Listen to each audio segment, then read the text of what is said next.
All right, welcome back to Finding Truth Podcast here on Unscripted Truth TV. Logan here with Austin as usual, and tonight's episode we'll be sticking to the format close to what we did last week. We'll be only this week, of course. We have another 201 race to cover, and not a whole lot to go off of, but we'll give our best ideas and narrative busting from this week's race, and try to pick and see what we have moving forward here going into Kansas next, I think, something like that. Yep, Kansas, and then Talladega. Yeah, Dega. Dega. Yeah, we'll talk NASCAR a little bit, and then we'll kind of retouch the whole Artemis 2 psyop, and just go over the last couple of ridiculous things they had for us, and kind of have a chuckle at how stupid it was and things of that nature. But as usual, if you guys have more and things we missed, because I'm not sitting here sticking up to date with every little thing about them. I just come across certain things and I think they're funny, so that's what we'll be talking about. And then we're gonna quickly mention and have at least one part near the end to talk about this whole World War III, Iran garbage. And of course, what I'll have to say about it is, they love doing these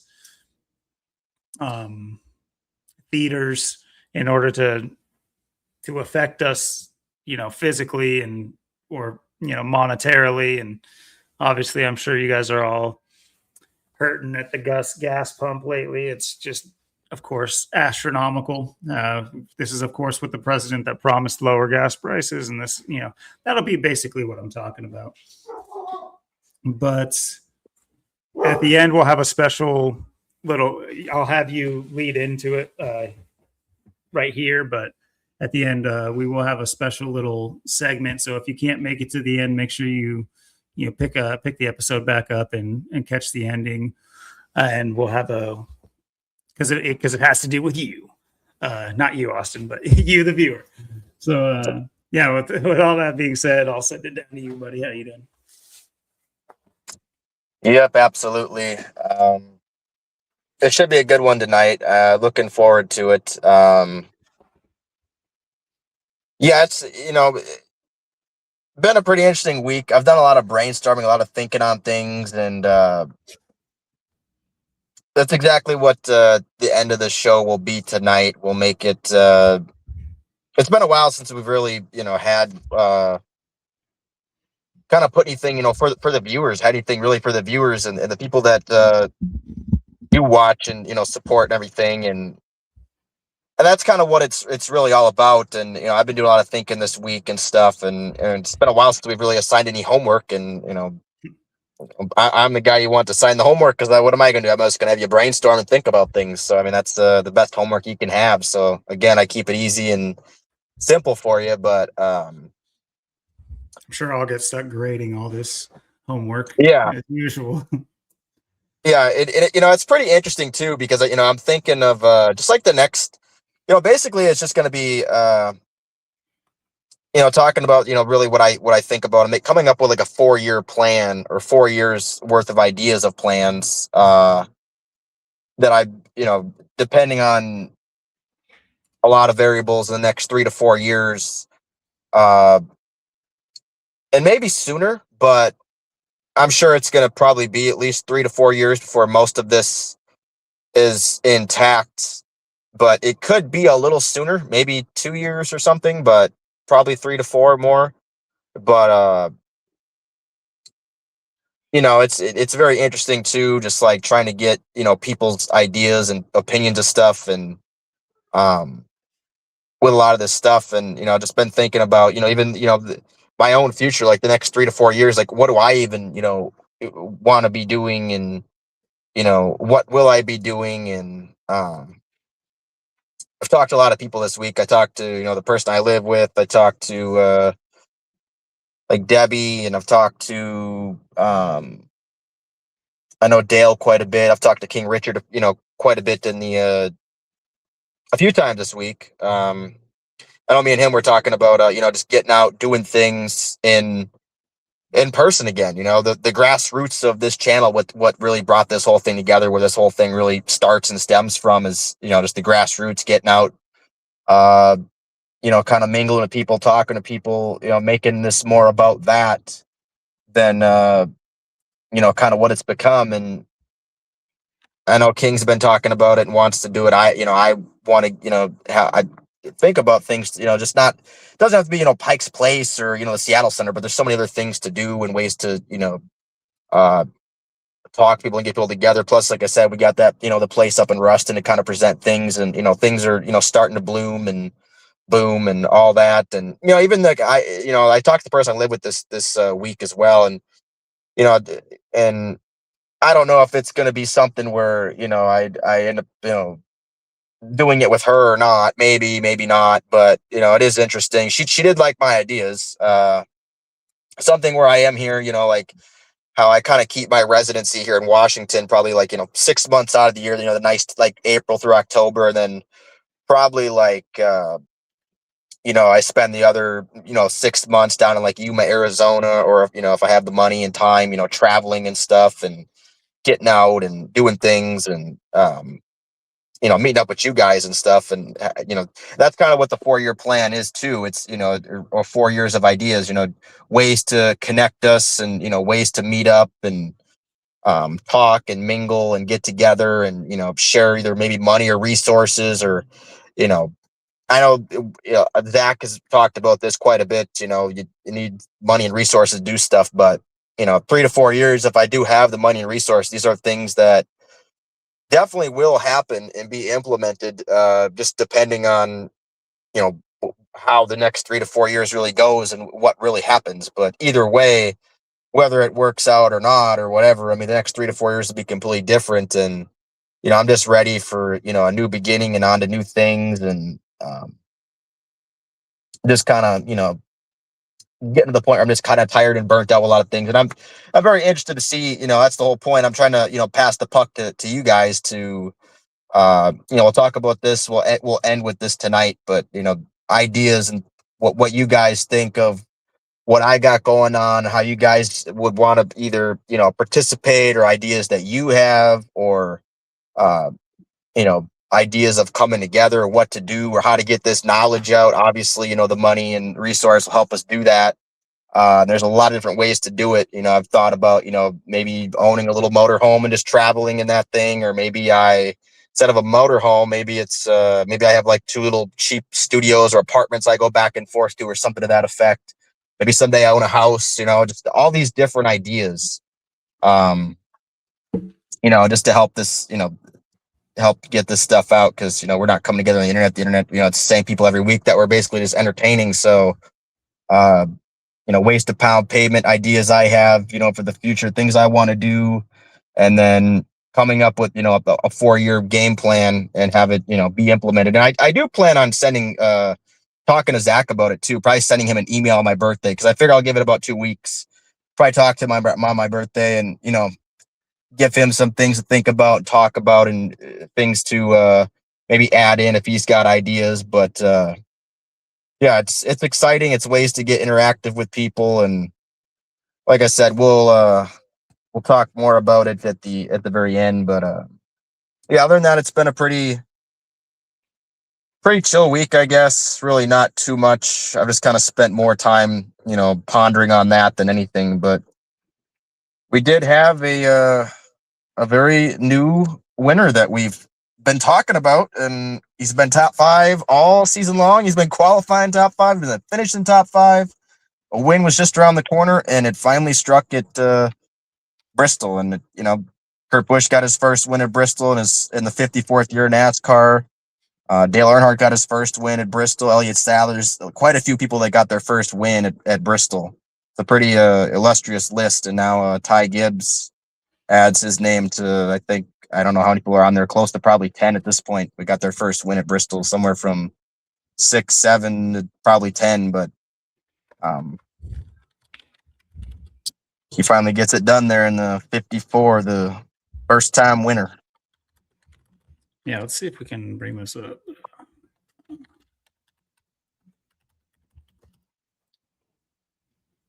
6 drivers. So I won't. Oh, yep. As of today, so he's the 6th driver. I knew there was at least 5, so it was either between 6 and 10. I don't know how many got added, but Dale Earnhardt, Rusty Wallace, Ernie Irvin, Elliott Sadler, Kurt Busch, and now Ty Gibbs. The last one hasn't been since 2002. There hasn't been a new winner there, so 24-year hiatus on that. Interesting. there was 2 in a row. Yep. 2001, Yeah. 2002. Yeah, I've seen this list before. I knew there was at least 5 people on it. I haven't seen it in a long time, so I couldn't remember if there was anybody new. So I knew there was at least 5, and I know with Gibbs it had to be 6. So if there's anybody else, but yeah, six people now, and essentially, and Kurt Busch did it. Obviously just got in the Hall of Fame. All the connections with him, and all Speaking the of Hall chat of that I'm Fame, talking. The 54 finally strikes, and we've been saying it all week too. We've been saying, we've been picking Bristol for a first time winner. I'm like, there's got to be somewhere where I figured Ty Gibbs was going to win. I didn't know where it was going to be, but I know we did say a week or two ago something about a first time winner being at Bristol. So this wasn't too far fetched from what we did say. It was just, I didn't know. And, Ty Gibbs has been top 5 every week, running top 5, qualifying top 5, finishing top 5. So it's, when you do that, a win is just around the corner. And today it finally happened. absolutely. And of course, he's got Gramps there to celebrate with on the sidelines. And, none other than Jamie Little to celebrate with. But yeah, as far as divining this winner, personally, I mean, I did a little bit of digging. Ty Gibbs happened to be one of the drivers I looked at. I looked at about 6 drivers, I think. I was telling you, I remember now. I looked at Christopher Bell. Funny enough, he won the trucks on Friday. But I was looking at Christopher Bell, William Byron, Kyle Larson, Ryan Blaney, Reddick, and did I say Gibbs already? I don't think I said Gibbs. So Gibbs was the 6th or something of that nature. But I did look at Gibbs, and I looked at Gibbs and I looked at Joe Gibbs as I was looking at Ty Gibbs. And personally, I didn't see any obvious, overt numbers and or stories or narratives for him personally. Of course, with a little bit of hindsight and some posthumous analysis, I've found just a few little clues. But even then, if I would have known him beforehand, I wouldn't say, "Oh, this guy's a lock." So I think this is one of those. It's almost like a Josh Berry kind of win. It even came at around the same time as last season, where we had that Berry win, at least from my memory. So I think this is one of those kinds of things. And Joseph has been sending a lot of good information.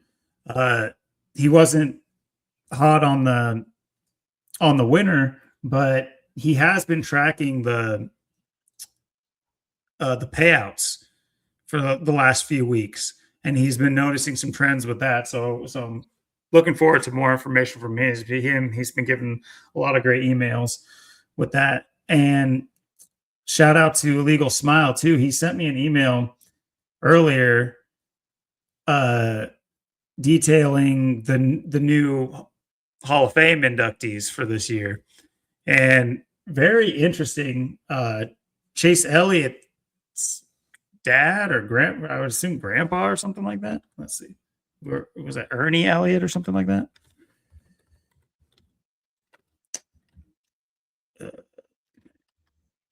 Is this him? I don't know. I would assume this is him. Okay, here we go. So I'm assuming it's his grandpa or something like that. if Bill Elliott is Chase Yeah, Elliott's he's dad. close to Bill's age. Yeah. Oh, that's where Chase gets his name from. That's interesting. He has the exact same name as his. I'm assuming his dad. Yeah. That's weird. I didn't know people did full names the same, but all right. But yeah, he got inducted, or he's been listed as a nominee, and of course we had the Chase Elliott win, so that was a good catch. Although it was in hindsight, either way, it was obviously a standout mention to say that the Elliott's on the Hall of Fame board, and of course Biffle is on the Hall of Fame nominees list as well. And so that's very interesting. Of course, we had the whole I just turned left for Biffle. Yeah. And who knows what else we're paying homage to potential Hall of Fame inductees, but we can look at that too. I'll bring up the Hall of Fame. Actually, never mind. Just look at Ernie Elliott. Where's the?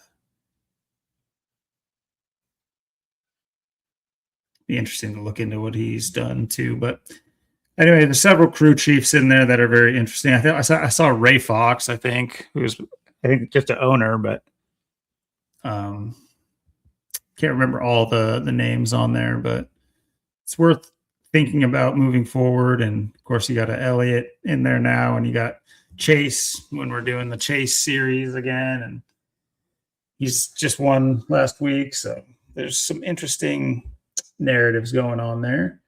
And like I was saying, I only noticed a couple of things, and that was that this was, and I did notice this going into it. I just didn't place the numbers, and so I noticed that it was his 131st race, as I do tend to look at those things on driver averages or whatever. By the way, driver averages changed their site, and it's a lot faster. It is fast now. Finally, instead of sitting there waiting, but they added it takes 2 more clicks to get any of the pertinent information. So everything changes. Everything just has to change every week. They just got to change things, and you just got to get used to it or get left behind.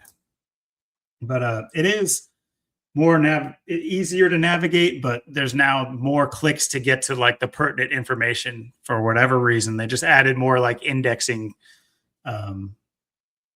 things. I'll show that here in a little bit. But if you use that site, it does seem to be at least a lot faster, because before it was dirt slow. Yeah, so it was a 131st race, and if you guys watched the race, for anyone who watched the race, as soon as he won, he was all the announcer said, in his 131st race. So the very first thing that they announced was that this was his 131st race, and 131 is the 32nd prime. And Bristol, you have words like Bristol. Let me bring this up. Funny enough, this is what I found just before, because on the headline for NASCAR, it says Coliseum Conquest. And I totally forgot that this was nicknamed the Coliseum. And what do you know? Coliseum equals 32. You got Bristol equals 32. And his sponsor, of course, equals 32. Keep in mind, these are all in the same cipher. Let me make that a little bigger. Sorry, guys. Hopefully that's a little more visible. There we go.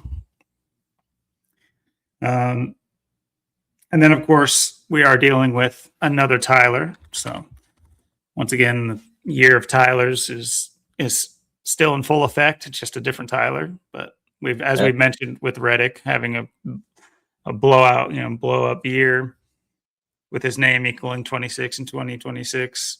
Same goes for Mr. Gibbs, Tyler Randall Gibbs. They're done at Thunder Valley. Is that the other nickname for this place? Yeah, I haven't heard it called that in a while, but that's what the old name, Thunder Valley. 59, 67. I got those numbers in my research. I don't remember what they were for, though. Interesting.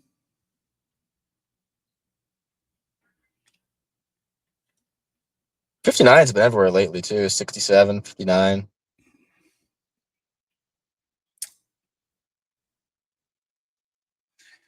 Oh, there was one other thing. Okay. So I did end up looking up Ty Gibbs' last win. Let me see if I can remember this off the top. Let me see.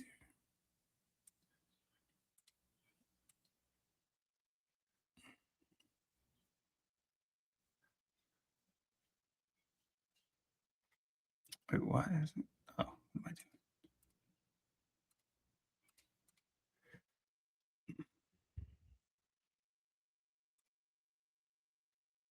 It was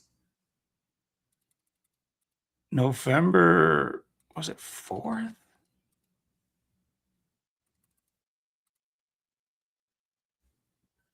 No, it must have been November 5th. Just interestingly enough, from his last win, which was in 2022 in the was it the Nextel series or no, the Xfinity series of O'Reilly, or what's now the O'Reillys, uh, was 1,254 days. I just found that kind of interesting because it was Ryan Blaney in the 12 and the 54 battling Yep. for at the end there. Which, by the way, if you guys did watch that, they'll say it's exciting, and I watched the little overtime race thing, and I'm just like, how do you lose that if you're Blaney? I really, from my knowledge, I don't see how you lose that with inside position, and your car should be relatively good compared to his. They even highlighted that he was on old tires, and Yep. but he was driving a lot. He had oomph out of into every straight. Whereas like Blaney was just looked like he was sandbagging. Honestly, it looked like he was looking to like keep Kyle Larson in his spot more than he was trying to win. It's like he Yeah, I wasn't mean even like interacting with Gibbs. that's what I thought too. When I looked at the highlights, because it really looked like it looked like they were going back and kind of remaking Kurt Busch's first win, in some ways, because how he had older tires, and he had to get by Spencer there, and he had so his car was old, was worn out, and he kind of had to get by Spencer and kind of hold on. That's basically what Gibbs had to do. The same exact thing was had to survive on old tire. I think they said he had like 90 lap older tires and stuff, and yeah, it was so weird watching that last a little bit too, because if you look at like Larson, like Blaney, they're like slowing down. They almost look like they're ping ponging each other like off the wall and stuff. And like um they get this incredible run. They just can't get the pass, but yet like Gibbs just keeps driving the same line. And like Reddick too, because Reddick was up there too. And like Reddick was, like passed him up in the lead, or I looked like Reddick was gonna drive away, and like Reddick got passed, and then all of a sudden Reddick just like fell back. Like he was right there, had a better car, was taken off. Then he just all of a sudden just falls back, just like disappears, like completely goes backwards. Um, and like Blaney and Larson are like coming, but then they're like slowing down, they're ping ponging, they're kind of bouncing off each other, bouncing off, the wall or whatever. And like they just can't make the pass. And like, the way they got it there kind of for a somewhat side by side finish. But yeah, it just looked like a, totally fabricated there for show, more than anything. It's, which you get Especially sometimes.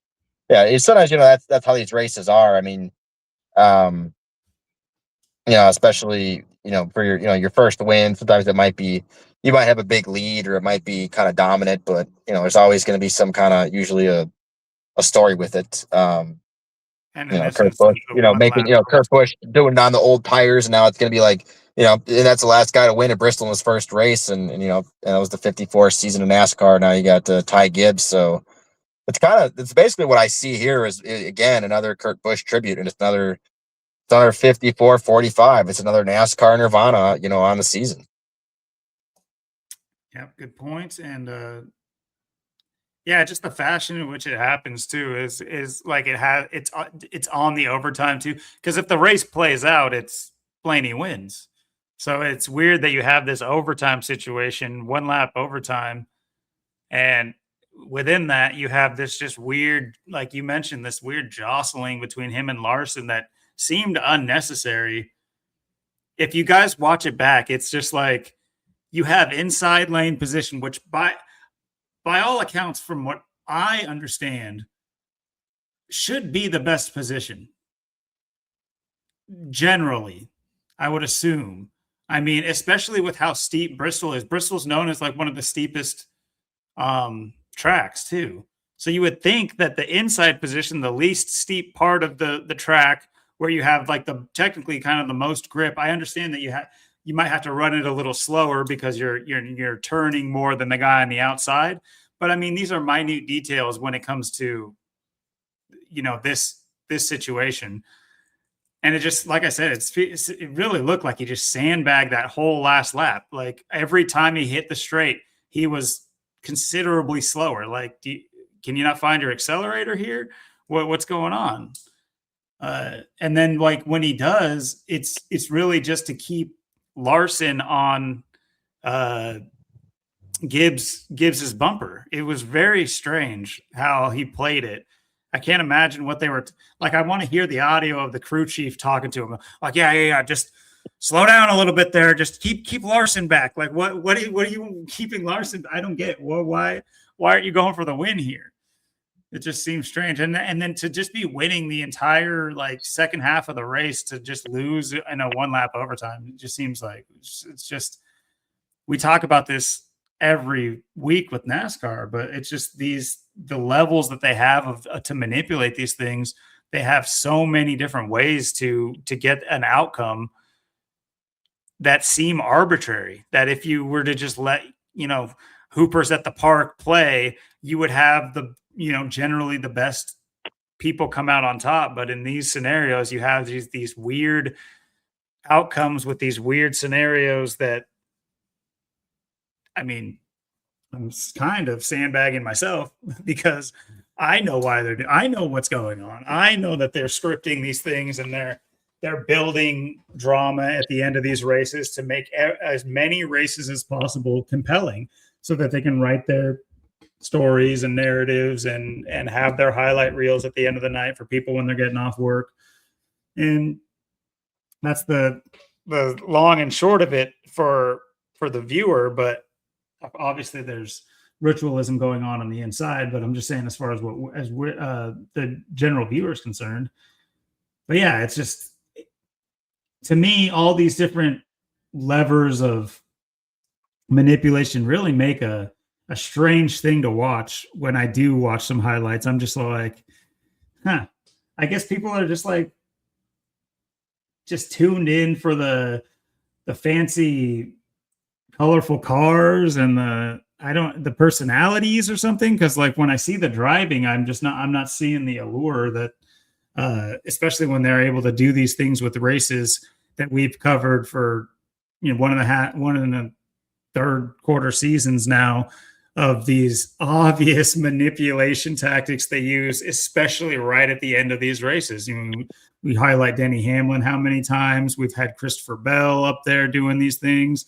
Bubba Wallace. We've pointed all these things out that it's just like,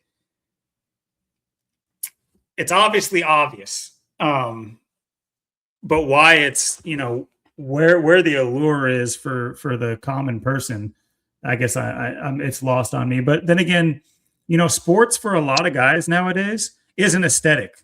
It's not even, it has nothing to do with like, everything is changing, people. Everything is changing. People are not in things for the same reason they were in them back in the day. And I'm not saying better or worse at all. I'm not trying to say one's better or worse, but definitely nowadays sports has become an aesthetic where you're basically, rather than branding the team on your arm, you brand like a player or a personality, and you have people, it's very much like it's turning the average guy into like a daytime TV watcher, you know, like they're watching soap operas.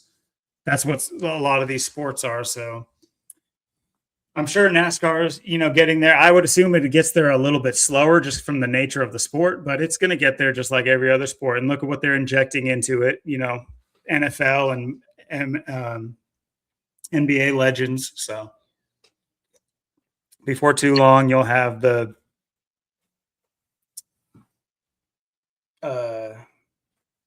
script writers have it, a lot. I mean, look at what they've already done. There's been speaking of Bubba Wallace, they brought that to the daytime TV circuit, the whole lynching, the whole, it's a damn noose in there, boy. They were going to hang me. But they do those kinds of things. And then now look at this season, I don't know if they think they're building drama, but really what it is like the lack of drama so far, but we'll see. Like I said, they wouldn't do this, I don't think, for no reason. I would say that there's two options for what they've done with Tyler Reddick and 23XI. Maybe I'll throw in a little caveat third for what I see when they do these kinds of things. It is going to be a runaway, and they're really just going to do that because there's a potential that they want to make further changes to the format. And so having a boring season would spur people on, and it would spur the drivers on to say, this is BS and we don't want to race in this environment, so they can change it. Or it's going to be something very different by the end. It'll be a dramatic finish, even though you have, at this point in time, let's take a quick look. Every week it's getting smaller. He was winning by a whole lot in the point standings, and he's still doing great. But it seems like it is strange how people have made so much ground up, like Blaney, when he was so far out in front, and he's still finishing well too. So anyway, but yeah, inching further, we got 2 in the 300s now. Denny reached 300 points. So before it's very early, these things get up to what, how many thousands of points before it's over. So obviously calling it now is kind of pointless, but unless you got the inside track like Blaney had. But anyway,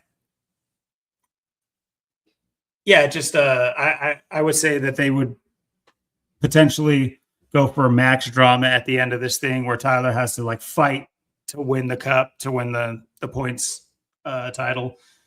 And then the third little caveat in there is that if Tyler falls off, Bubba starts picking it up potentially. Yeah. I think this could be a multi-win year for Bubba. I think they've kind of alluded to it, but I don't know if they're alluding to it. Sometimes I take them for what they've done as alluding to it. There's been so many articles written about Bubba, about how Bubba's been a gracious second guy for 23XI, during this whole winning streak for Reddick. And of course, Bubba's almost won a couple of races already. And he's had a couple bad beat crashes. I think another one with Denny Hamlin too. So they kind of repeated that little narrative as well. If you guys don't remember last season, I just can't fucking look at the guy. Yeah. It's so funny when they put a mic in front of Bubba, dude. Take that thing away. But yeah, so we talked about this a couple of times. Of course, it's just speculation, just narrative based off really early ideas, but I do think that there is something to it. Of course, at this point, it is broad speculation. I'm giving you 3 narratives and everything. It's it's not honed in yet. Not to mention, this season has been a lot different than last season, where we had a lot more time to dedicate to looking into things. Although, with that being said, people are picking up where we are lacking right now. So all the information that we've been getting, Illegal Smiles given a lot of great information. Joseph's given a lot of great information, a few others as well. So keep it coming, guys. Yeah, last year we really focused on more.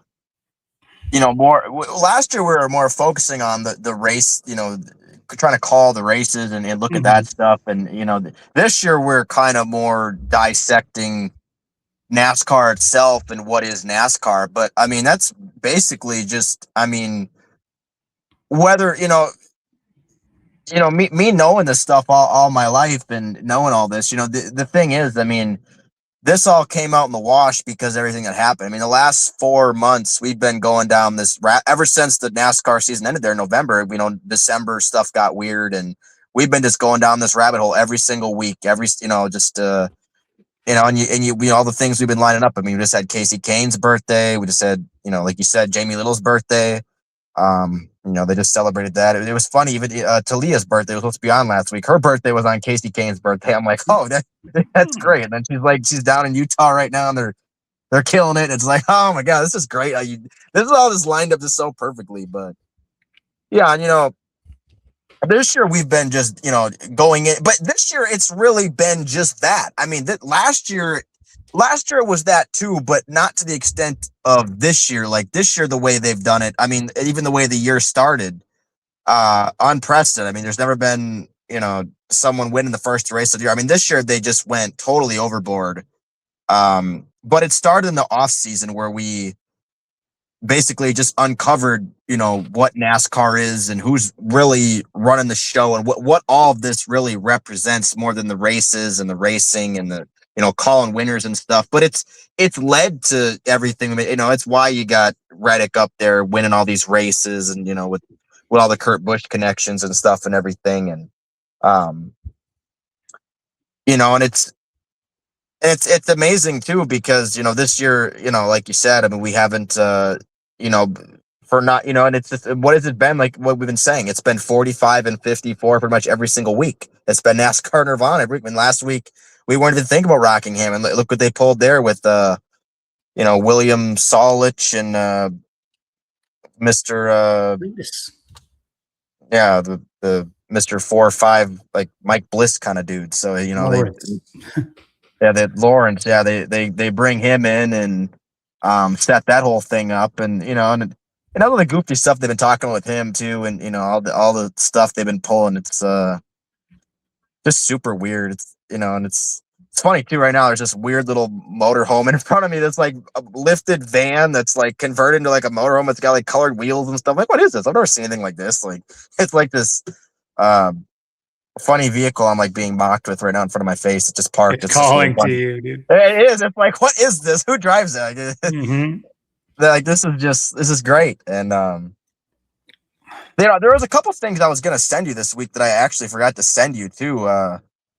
I'll probably send them to you after tonight. I know one, and like I said, we got WrestleMania next week. There's a wrestler too that's got an April 29th birthday. He was born in 2004. I thought that was interesting. I don't know if he's gonna be at WrestleMania. We'll have to look into him. But there was an interview I watched too this week that was really good, with Johnny Benson and Dale Jr., where he was talking about it's kind of like the Mayfield podcast and stuff, but Benson was and again if you really want to like and again I've seen this like as a kid and stuff, but if you really want to like look at like how rigged it really is, I mean, go back and like look at the manipulation. Like, obviously today things are like you said, it's completely different how they rig it today compared to how they used to rig it. Like, it used to, they had to make it look a lot more real back then, and for a lot of reasons it was a lot more real, but the way things are now, it's totally different. Even like Bristol, the way it used to be, it was it was they redesigned it in 2007, but before that it was you had to be around the bottom. You had to be like on the bottom and stuff, and you had to stay on the bottom, and you couldn't get up off the bottom, or you were basically screwed. Then 2007 they reconfigured it so you could run multiple lanes and stuff. So that's when Kurt Busch won 5 of his first 6 races there. He won in the 2 car in 2006, and then he won that last one back in like 2018. It was a long time.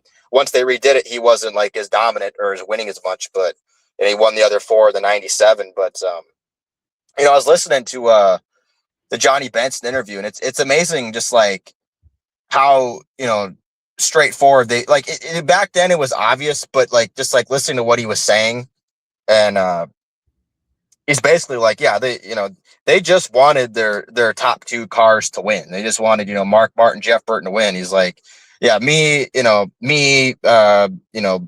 either, Ted Musgrave or Kevin LePage, because he was there. Benson was in the 26 car there in 98, 99, for Roush. And then, he was better in the 30 Pennzoil car in the Pontiac in 96, 97. And then when he went to the Pontiac there in 2000, he almost won the Daytona 500. And then in 2001, he was really good. 2002, he finally had the breakthrough win at Rockingham.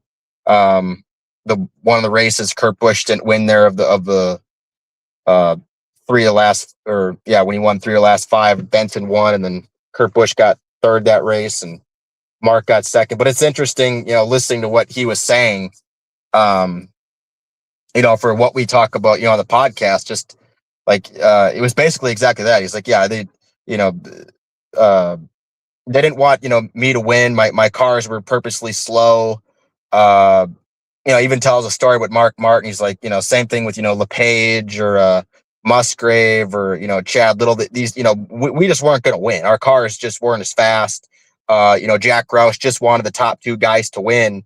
And, he's like, and that Roush was like saying that he was going to like start charging Benson for the cards. Like, I never started wrecking as much, so I started driving for you. And he's like, if you don't get me in the top 12 in points by the end of the year, he's like, you can have the money. I'm just done. And he's like, it was over from there. And he basically tells a story of like what really was like how they would rig it. But, like you'd look at a team like, oh, this is a good team. This team is going to be, it's not always what you think it is, how like these teams or, they do how they set these cars up and stuff. Like, yeah, you might have that Roush car, that Roush engine or, that stuff, but your car isn't going to be what these two cars are. It's purposely designed for, these two guys to win. And, it's actually, it's a pretty good interview. I mean, it's about really the point you want to watch is like about 28 minutes, like 35 minutes. There's about 7 minutes in there where he goes,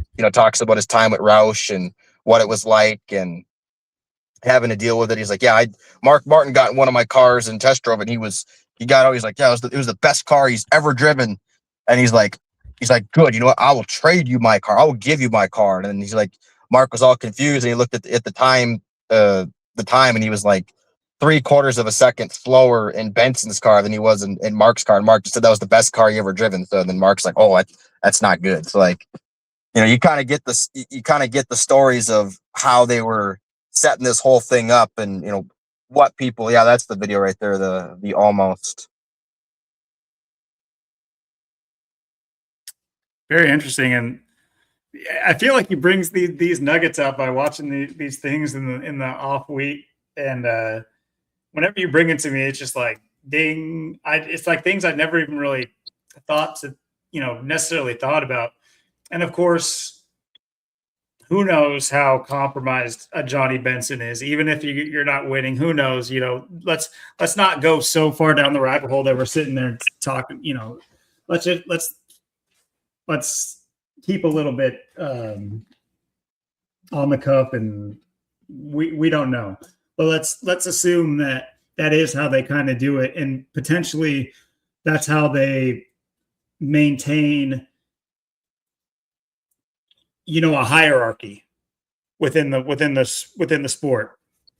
Now, you might have guys that are more than willing to sandbag for their team and to follow the marching orders for the two, like you said, the two main guys and things of that nature. And maybe if they don't want to, maybe that's what's resulted in maybe then they learn to fly helicopters. Maybe then they learn to fly helicopters onto the thing, and I can give you the list. Maybe the guys who didn't like the way that things were ran, they all got into aviation for some reason. But don't worry about that. Maybe that's a story for another day. But what's very interesting about that is things that I haven't really thought about. We have mentioned the pit crew. We've mentioned the pit crew that's a big major factor of control. By the way, Blaney today was awful. Blaney's team like screwed him like every pit stop when I've seen the highlights. And that's funny that I didn't even know that that was something that happened this race, but I was going to say, I knew that that was something, there was something like that happening. There's like blooper reels. There's like, they use those like per year for pit crews making like obvious mistakes. And a lot of times they act like deer in the headlights and like don't fix the mistake because they're like embarrassed. And it's just like, that guy's going to go die because you didn't put that lug on correct or whatever. But, of course, that's before I was thinking about how these things are controlled. And that what you're saying makes a lot of sense. They have the mechanics sandbag. Now look at what it is nowadays. Look at the 40 million point inspection they have to go through post race. And look at the way they can dock your points and penalize you post race nowadays. You wouldn't know that. You're not. Who's a good example here? Who's like a secondary driver that I can think of for one of the main teams? Give me a Johnny Benson of today. Who's like a backup guy for one of the main teams? I'm just like blanking here. I guess you could say like, I don't know, Keselowski or something. Anyway, you get one of these guys who's not one of the main guys for a team, because there's a lot of teams now. So I think back then there was like fewer teams and more people on the teams. But well, he was saying too in the interview, he was saying that there was literally no one to work. He had more people on the Busch team because there wasn't anybody on the 97, the 26. So those, it's well known those two teams had like nobody on them. They were like R&D teams, and they were the last in the Roush stable. It's like, and when Kurt Busch got in there, he was struggling, he wasn't very good, and then in like 2002 they finally, they had all 5 cars in the same team, and they all had like the same equipment, and they actually had an equal team. But in the beginning, like Mark Martin, Jeff Burton had like all the cars, all the best team, all the main guys, everyone you need. And like the 97 and the 26 had literally like nobody. Same thing with the 16. Like there was like, he even said that we didn't have enough people. We had no one there. And if he had more people on the Busch team. He's like, it was spread. It was spread so thin. There was, there's no one there to, work on your car, to, add anything to it, to, make the adjustments compared to like what you have today. Like, and just the way Jack Roush was and went about it too. It was really weird. You don't really have, top teams that operate like that. I mean, maybe like, the way like the 25 car might've been like Hendrick, like, you had Gordon and Terry Labonte, but you had like Ricky Craven or whoever was in the 25, that maybe that team or that driver doesn't have this, or they're kind of stalling that car out. So, sometimes you do get that. Like, now you look at everyone at like Penske or everyone at like Hendrick, they're all cars that can win. I know Bowman just got back in there, or this was his first race back, but pretty much everyone now today basically has the same equipment and the same teams and stuff. Whereas, back then, there might have been people like Jack Roush that are just like, okay, these 2 cars are my cars, and then everyone else is, they're just going to be part of the stable. Like Benson's like, yeah, we should have had cars running 1, 2, 3, 4, 5, not just 1 and 2 and stuff. So that's kind of like the point he's getting at too. Like, just because you and it's like that's what Junior was saying to the interview. He's like, I just have a hard time understanding. You guys are with Roush. You got 5 cars, and this is how it is. Like he didn't understand it, and like it's just there's a lot of ways they go about things, they manipulate things, and it's interesting when you listen, and like this is stuff I noticed when I was a kid too, because I'm like, well, Benson's killing it in the 30 car. He's killing it in the 10 car. Like Benson won the championship there in 95, the Busch championship. It's like, yeah, Benson's a great driver. And then I was like, you look at Roush, the 26 car. It's like, this thing is, and like I said, I know they said in the interview too, like Mick Murray is like kind of the only guy to really ever come out to really say anything about working for Roush and how it's weird, and it's just it's just different. Yeah. And once again, like I was alluding to, is like, yeah, that's a great point to realize that, yeah, you basically summarized it very well there. that, nowadays, of course, you're not going to assume any Gibbs car can't win on any given day. Same with, like you mentioned, Penske and even, potentially Roush. Now, I don't know. I don't know where they're at, actually. They might still be on the sus bandwagon there. Yeah. But Hendrick and things like that, any Hendrick driver, I would assume, could win on any, because they all have, great cars or whatever. But that is another form, and that is, that's at least what they're willing to admit, is that they had knowing crew and mechanics knowing that there were cars being neglected that were going out to the track. So I'm assuming this was an open bet on format even back then. So think of that. It's not just as simple as saying, oh, that's just the struggles of being spread thin with a team. Okay, yeah. But Vegas is still accepting bets for Benson. They're not giving you the details about how they're not putting performance parts in their car and things of that nature.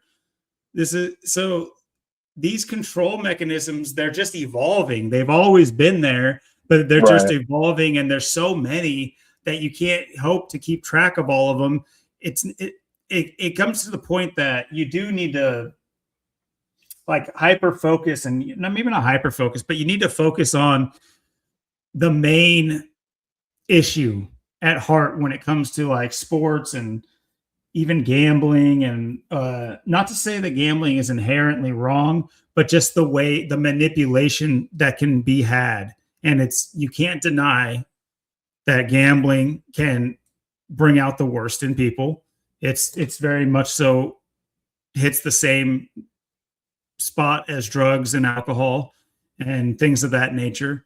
Of course, it takes people's self-control. I'm not taking the person out of it. It's on you to have self-control at all times. So you're there. No one's getting off the hook for becoming an addict of any kind. And this is someone who has been. So I'm not letting myself off the hook either. But these control mechanisms, you do have to kind of let some of it go. It's like you can't know about every little detail, especially when you have crews and crew chiefs and mechanics. You're getting calls that could be, screwing up a race rather than even the driver wanting to make a specific move in a race. These things are, obviously scripted, and how they script them, we might not ever get that detailed of an answer. I doubt we will, but as long as we're able to hit the main points of understanding, and then that's what we have to run with. It is fantastic information, and for me, in my head, this is adding to the digging deeper and knowing these inner working cogs and things. But I don't expect everybody to do that. For you watching, you just got to know that these things are rigged. They're scripted. They do them based on gematria, date numerologies, birthdays, stars in the sky, things that people assign importance to, especially occult importance. And once you have to have a certain amount of knowledge in that as well. It can be ancillary knowledge. It's just like you don't need to know every tenet of masonry to understand when there's masonry afoot. Once you have a good enough understanding of the rites and rituals of masonry, you spot them. We were able to spot a clear Hiram Abiff ritual in NASCAR. You're like, Hiram Abiff, the three ruffians and the king of tires, king of what? King of who? King of tire? Oh, what are these crews changing 4 of on each car? Anyway, the jokes write themselves, but we were able to spot one last year. Of course, you had the Shriners race last year as well. I'm sure they'll have it again. But it's important to, and this goes for any sport too. Of course, I'm highlighting NASCAR because we're talking about it, which is getting a little long-winded, but that's my fault. I'm going to be straight up. That's my fault. My bad. But it is kind of like the overarching theme of at least where I attack it from. I do enjoy going over these races, and especially all the cool information you've been digging up, and basically writing a book right in front of my eyes because of the way I visualize things. The way you're basically writing a story right in front of my eyes, and I'm able to like put the story together as you tell it, because I don't have the like knowledge well that you do, and I got, you know, like a Legal Smile has. When you guys get talking, I'm just in the back, just like the cogs are turning, and I'm like, you know, I'm almost making a movie out of it because I'm able to kind of connect the narratives, and from what I know about the workings of things, putting like names to the blank faces and things of that nature. That's what's really fun about it for me. But at the end of the day, the theme is you can enjoy these things, and at a certain level. I'm not going to sit here and tell you what you can do or can't do or what you should or shouldn't do. I kind of am, but not like in an authoritative, not in an authoritative way. More of as a suggestion that you don't give these things the extra energy and effort if you're able to make time for them, because it's kind of fun for you. Like if you watch highlights or you watch certain things, and this is not me micromanaging how you do it either. It's just an example. You know, if you have the time for it and you have the, or even if you like, what I would suggest is start researching it, because then that kind of fills both niches. You're able to look at it and still might get the enjoyment out of watching these players play, because they're still great athletes. You can't really take that from them, and like they are there to make entertainment, so it ends up being entertaining if you're into that. But you shouldn't get drawn into it. That's my, I could have probably said that with 18 words instead of 880, but just don't find yourself getting drawn into it to the point where you know, it's like I was saying, like any drug, you might think, oh, I'm just going to dip my toes in the water. Before you know it, you're going to be one of these guys that is yelling, they can't rig it. What, is everybody in on it? What, college? You can't do that in college. It's just like, oh, you're going to become one of those people before you know it, because the sheep meant the herd will draw you away from the fence. You need to get closer and closer to the fence. Don't go into that, you know, the brightly illuminated barn with a lot of scary sounds going on in there. Come on, guys, let's step back here.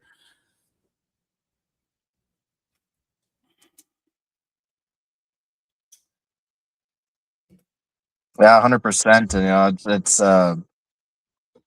it's like I said, I seen this interview this week, and I looked at, I seen that wrestler that's got that April 29th birthday and stuff, and it's like these are the things I look for too when I got time and I see stuff, and and it's, like I said, I've listened to like Mark Martin's podcast, and he said the same thing too. Like um, and that's the thing is, when everyone is literally saying and telling you the same thing, Mark Martin or Johnny Benson or anybody, at Roush, I don't know if Jack Roush is gonna, Jack Roush probably isn't just gonna. Well, maybe he will at some point. Just come out and say, yeah, I screwed these people over. I gave them crap cars, and I just want these two guys to win. But I mean, look what Mark Martin's saying. Mark Martin's agreeing. He's saying the same exact thing. You watch the interview; it's exactly what he says. It's the 6, the 16, the 26, the 97 were, basically R&D teams. They were crap, especially the 26 and 97, and then the 99 and the 6 were, Jack Roush's chosen people. I mean, that's, the other people, anyone, you go back to that time period, everyone's going to tell you that and say the same thing. I mean, it's all, no matter who you talk to or who you look at, it's all, so it's not like these things are like hidden or hard to find. I mean, it's, anyone you listen to or talk to or look at is going to tell you the same thing. And you can even, look at the, stuff yourself and, see that. And, you can see how they, when, like I said, Kurt Busch gets in there, then they, in 2002, and then, Roush is, in 2001, Roush, totally sucked. They weren't doing good at all. And, Jeff Burton finished 10th, and that was the best Roush car, and he won 2 races. And, you look at the rest of the,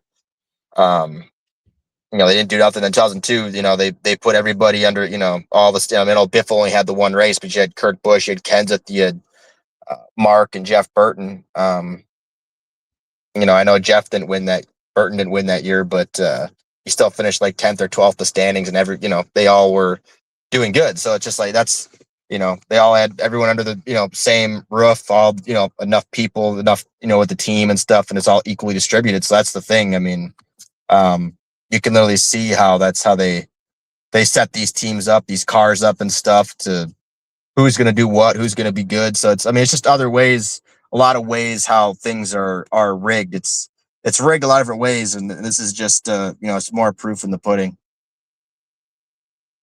Very well put. And yeah, kind of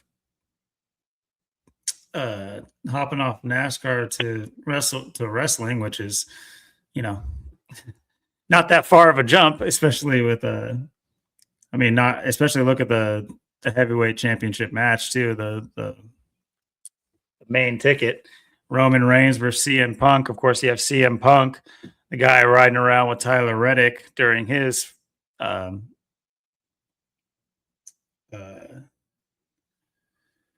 winning streak. So that's funny that they would set that up. And but yeah, check this card out. 6-man tag team match. Logan Paul, I don't know who Austin Theory is, and I Show Speed. So now he's like, I did know that. He was in another WrestleMania already. He's been doing like WrestleMania stuff, like being the little weird guy doing stuff. Versus the Usos and LA Knight. So they're just gonna have some, like, basically what were those? What was that boxing between like the influencers?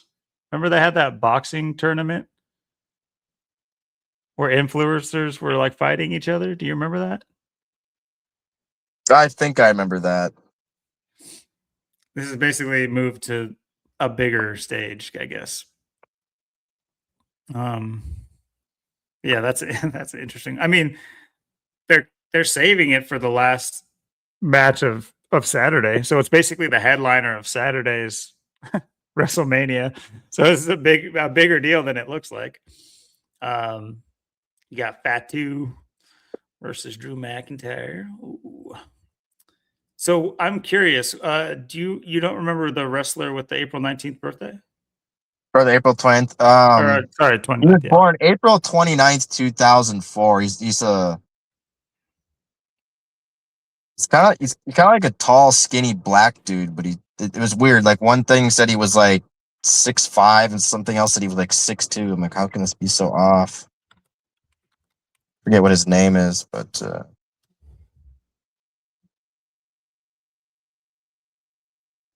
Javon Evans. You did say black guy. I see Javon there. It's funny because Titus O'Neil's got North Carolina Titus O'Neil's black too, and he's got that April 20th birthday, which is weird.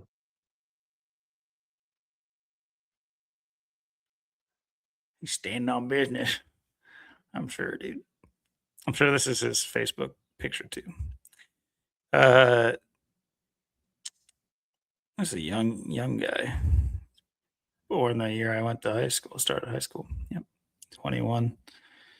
He's from North Carolina. Interesting.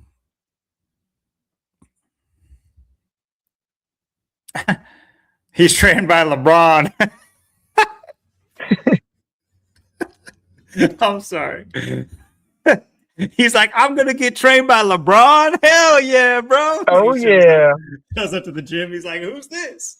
This is LeBron. Our LeBron. This is LeBron at home. Oh man, that's funny. Like Michael James and LeBron Jordan, like, are all over this guy. Oh man. So he goes by Kid Black America.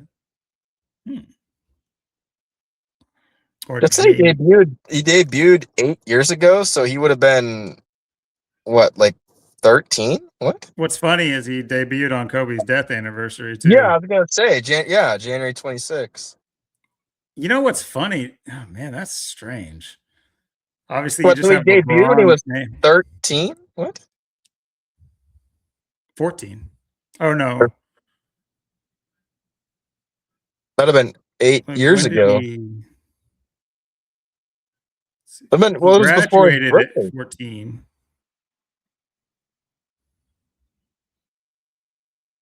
Where's this? Does it say his first match? He even played in Jamestown. Okay, that's kind of weird. That's kind of weird. Okay, I'm just gonna get out of here. What's LeBron shit going on? Yeah, look at this guy. One thing said he was 6'5", another thing said he was 6'2". I'm like, how can he be so off in the height? Like, No, dude, he growth spurt. he just I'm grows and still shrinks waiting 3 on inches mine. here and there. He I'm chooses still his waiting height. on. I'm about to have a shrink spurt. I don't know. It is kind of ambiguous how it said that. Was he 14 when he did his first? Oh no, yeah, it says 2018. So yeah, he's 14. His first match was at 14. Damn. His mom was just like, "Go give me some money. You don't come back until you bring me some money." I know Jeff Hardy had his first match and he was 16, but yeah, that's crazy. 14. You're already 14. You're in the WWE, man. 16 seems a little closer. Obviously, I don't think this is irresponsible to, as a parent, to have your kid involved in something like this, which is a breeding ground for, let's just call it, inappropriate things. Why would you want your kid in there at such a young age? It's just like, Yeah, I haven't fully grown yet. I mean, 14, you're not even. I mean, you barely hit puberty. I mean, what muscle mass do you have? And then you got to do this at that age. I mean, teaming with Captain Black America. Let's go. Okay, well, so what will he be taking place in? Let's see the name. I don't know if he's going to be part of the show or not. Oh, okay. He just is a wrestler. Okay.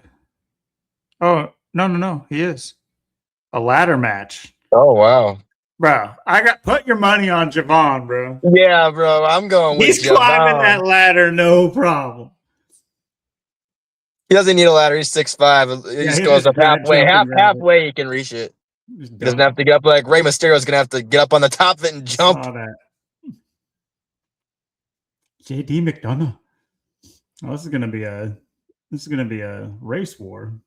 I see. Dragon Knee. Are they really gonna have a black, Asian, Irish? That's what I was gonna say. I'm like, there's gonna be a black and Asian. We got a little guy in here. We got a big guy. And I'm guessing Rusev is Russian. And Penta, whatever Penta is, I didn't notice that. Penta. Mexican pro wrestler. Okay. Wow, so we got a Mexican too. Wow. Well, what's Rey Mysterio? Where's he from? Maybe not Mexico. The 619's the San Diego. Oh, okay. He's just okay. So he's Latino. So rather than being, at least I think he is, isn't he? Maybe not. Are the Mysterios? No, yeah, Oscar Gutierrez. Okay. So Latino and then like a Mexican. So there is a little bit of a difference there, you could say. But let's see. Who's Rusev? I've never heard of him. Bulgarian. Yeah, you really do have like a one of each type of thing going on here. Interesting. It's the Intercontinental. So is that why it is? Well, it's interesting. It is the Intercontinental, but it is interesting how it literally that represents the match perfectly. It literally is Intercontinental. Is that not what it's supposed to be?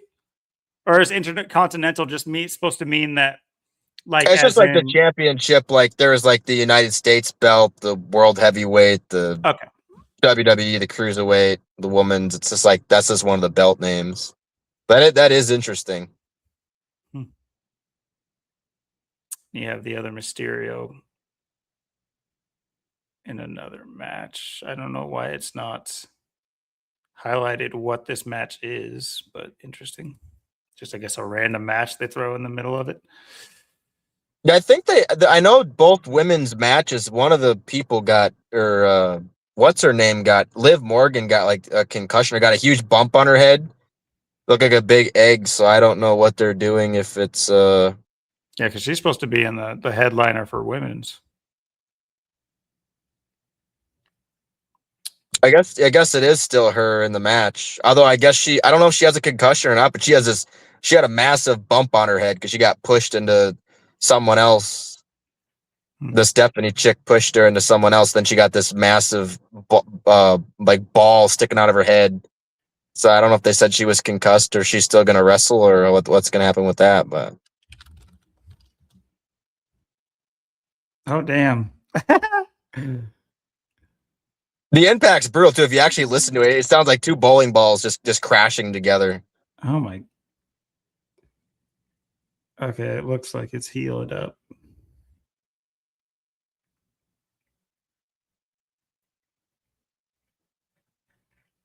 Hmm.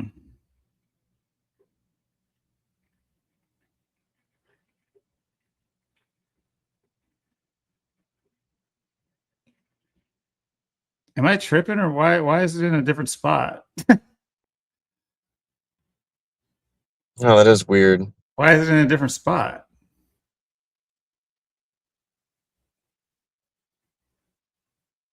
I don't get it. Okay. Let me know, guys. Am I tripping, or is that shit in a different spot? Clearly. That time it's a cut, or did they like bleed it or something? And why would she just be like in makeup to take that photo? Gruesome head injury.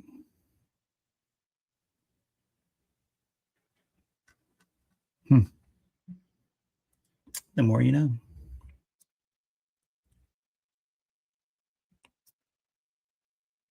No, unfortunately, no Lady Boy. Dang it. When I watch wrestling, I pay to watch the Lady Boy wrestle. The Lady Boy. Because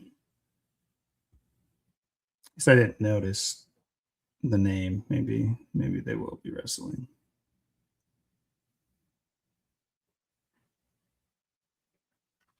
Yeah, pay attention. God forbid, dude.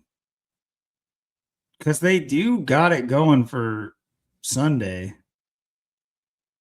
Oof. Well, I'll say one thing.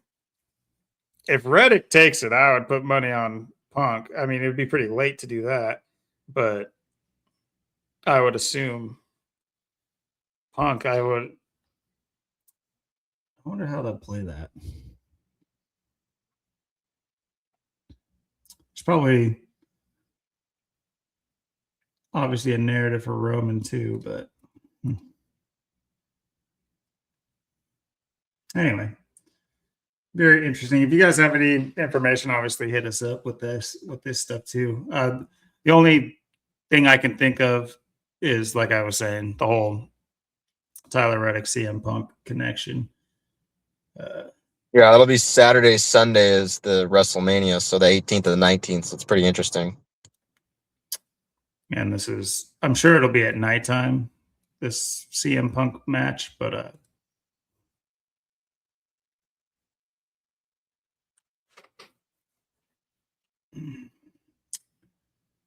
where is it? Vegas. Vegas. Okay, so it'll be like Kurt Busch. Good point. And it's 42 also, WrestleMania 42. Oh, it starts early. Oh, huh. This thing might be ending by the race time. Interesting. Huh.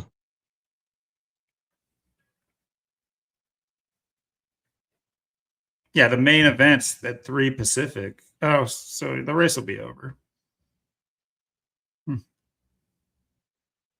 Oh no, it's saying it starts at 3 Pacific. Okay. Wait, what did I just? I swear I just read it somewhere saying it. Oh, okay. What? Right here it says 12 Pacific time. Oh, 3 Eastern. Okay, I see what they're doing. But then I don't understand. If it's starting at 12 Pacific time, why are they then saying it starts at 3 Pacific time? Oh, okay. Never. I need to read. That's why. Okay, reading is hard, guys. They're doing the countdown at 12. Okay. Okay, so it'll this you'll be able to potentially get a read on this after the race. So quite interesting. Anyway, let us know if you guys see any connections within this card that we haven't seen or gone over. I guess I'll do a quick rundown of this before we move on to the last little hour of the show or so. Just so we say we've gone over it, and at least it's in the back of our heads. So for 2027, the modern era nominees, you got Kevin Harvick, Greg Biffle, Jeff Burton, a lot of these guys we talked about today, especially Neil Bonnet, Jack Sprague, Randy LaJoy, who's got is this his son who drives now? Yeah, the Corey LaJoy or whatever. Yeah. Ernie Elliott, which we mentioned. Of course, they announce him right after Chase wins, so that's hilarious. Ray Elder, Randy Dorton. Watch out. Oh, dude, God forbid they. Anyway, Tim Brewer, and then the Pioneer area. So oldies but goodies. You got Ray Fox, the owner. Herb Nab. Sounds like a marijuana thief, but all right. Yeah. You got Banjo Matthews. It's like, okay, is anyone named John back then? Larry Phillips, Harry High.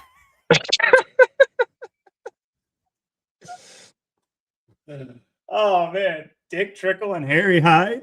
Harry Phillips Hyde. Yeah. Hide your Harry Hyde. All right, that's hilarious. Larry Hyde Phillips Harry. Oh man, the names they do with these guys is so good. Landmark Award. You got Lisa France Kennedy, which is, I believe, the wife of was it Bill France or whatever his name is, the founders of NASCAR. Yeah, it sounds like it. Alvin Hawkins and Dr. Joseph Mattioli and Les Richter and T. Wayne Robertson. So, these are all names we talk about all the time. These are household names that pretty much everybody thinks about when they think NASCAR. They're thinking of Les Richter. I mean, just think about what Les Richter was able to do with the sport, right? So many groundbreaking and just real quickly, what was your favorite thing about Alvin Hawkins' tenure? Well, he's definitely not looking like Stephen Hawkins. I know that. Let's hope. So interesting. So we will keep an eye on that. Obviously, a lot of interesting names here. A lot of things in play. Obviously, the LaJoy connection, the Elliott connection, just with current drivers and things of that nature. But a reminder that these are the entities that drive the ritualistic number around the track. So keep in mind that there's a ritualistic number attached to all these names. So whether or not they're related by the car they drive too. So, a Burton related car could be, if he ends up getting inducted, could be the ritual they go with for the current season is what I'm saying. All right. Well, we'll keep an eye on that moving forward. And that is for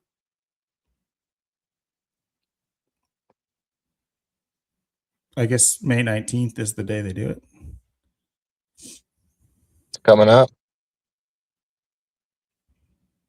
Very close.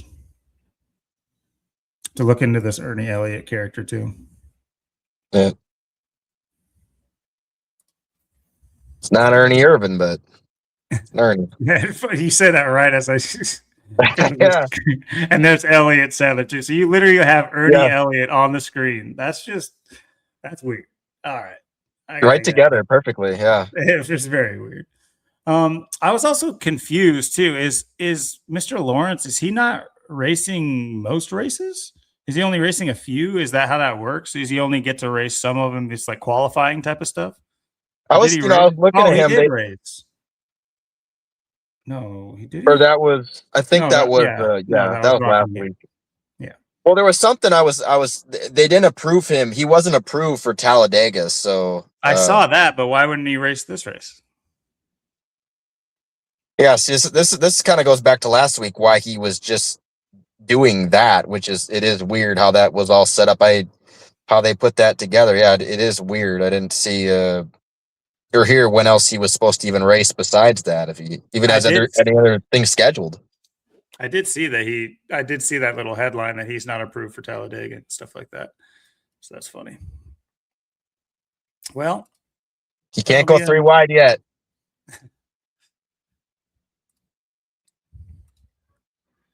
So back to from one mockery to the next. This one a little bit more Masonic as well. But of course we had our heroes arrive home. Oh my gosh.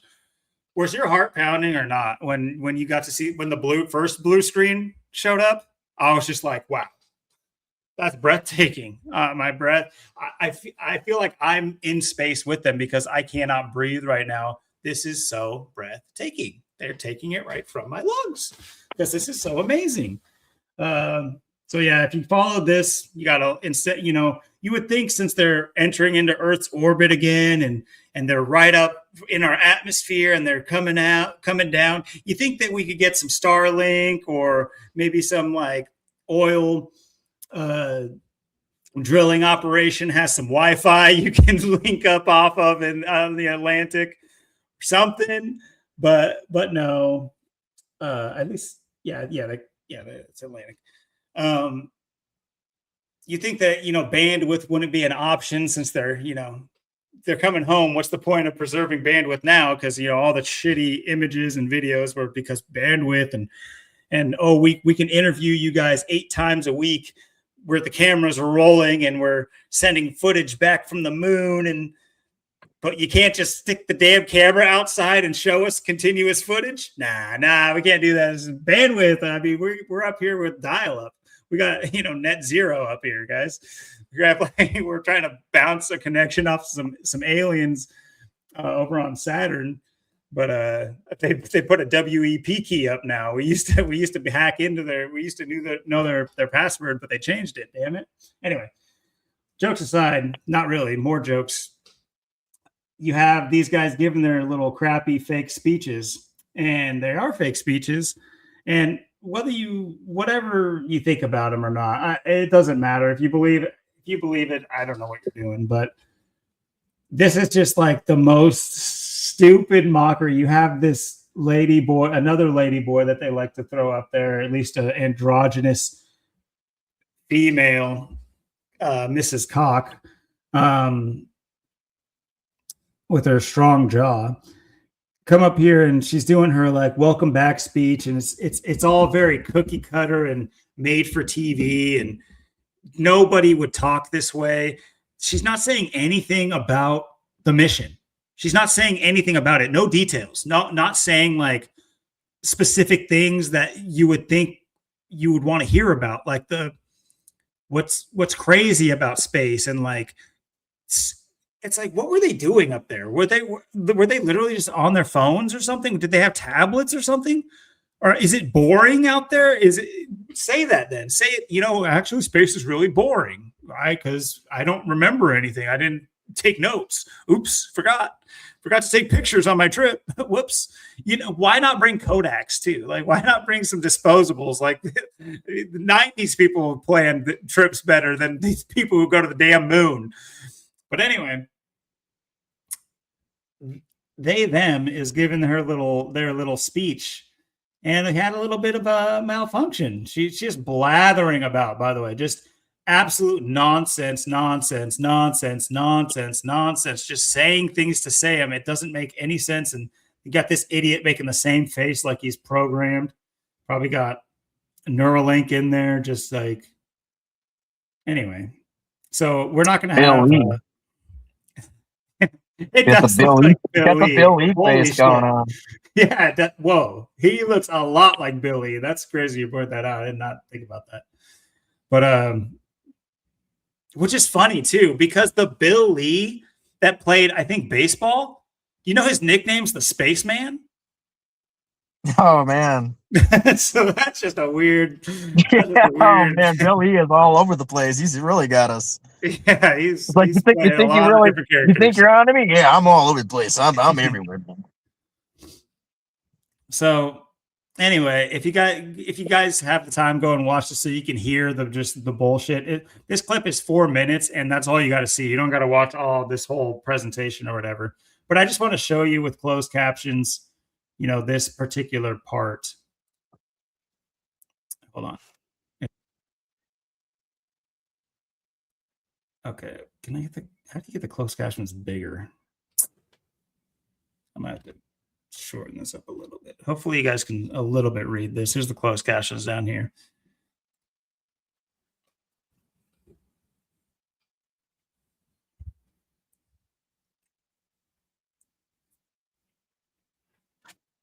Staring at the lady cock.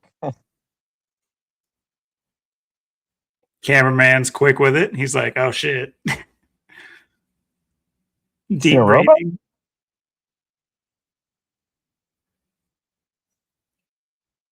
I'll let this play out.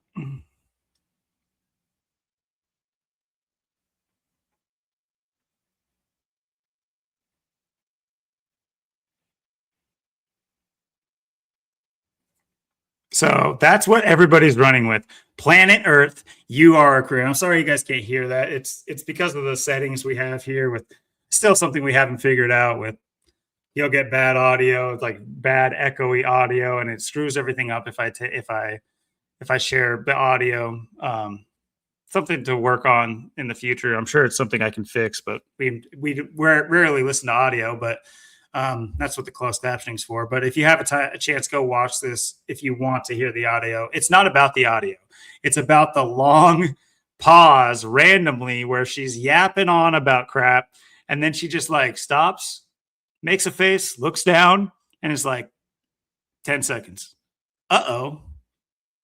And there's a little bit of chuckling in the crowd, and the cameraman, of course, pans away from her. I'm surprised they didn't put a blue screen up. Actually, that would have been a great time for just a blue screen. Oh, guys, sorry, not enough bandwidth here in Florida. Somebody get off their Wi-Fi so we can stream this. But anyway, I'm sure there's someone was trying to make a phone call in the kitchen or something. Anyway. But obviously she's reading a teleprompter or has like a hidden earpiece or something like that where she's getting this stupid crap.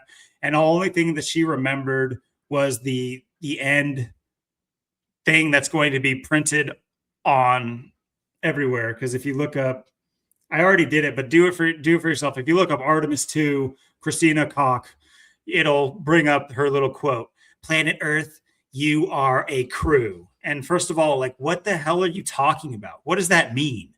No, we're not. You've been fake up there for 10 days. Since then, we're 10 days closer to World War. What do you mean we're a crew? If we are a crew, we're like we're mutinying. We're a crew that's mutinying. We're all going our different ways. People are getting sent overboard every day. But yeah, if we're a crew, I need my space helmet here. I'm gonna die. I'm losing oxygen. Where's my space helmet? So yeah, you just have this like more mockery and just bullshit.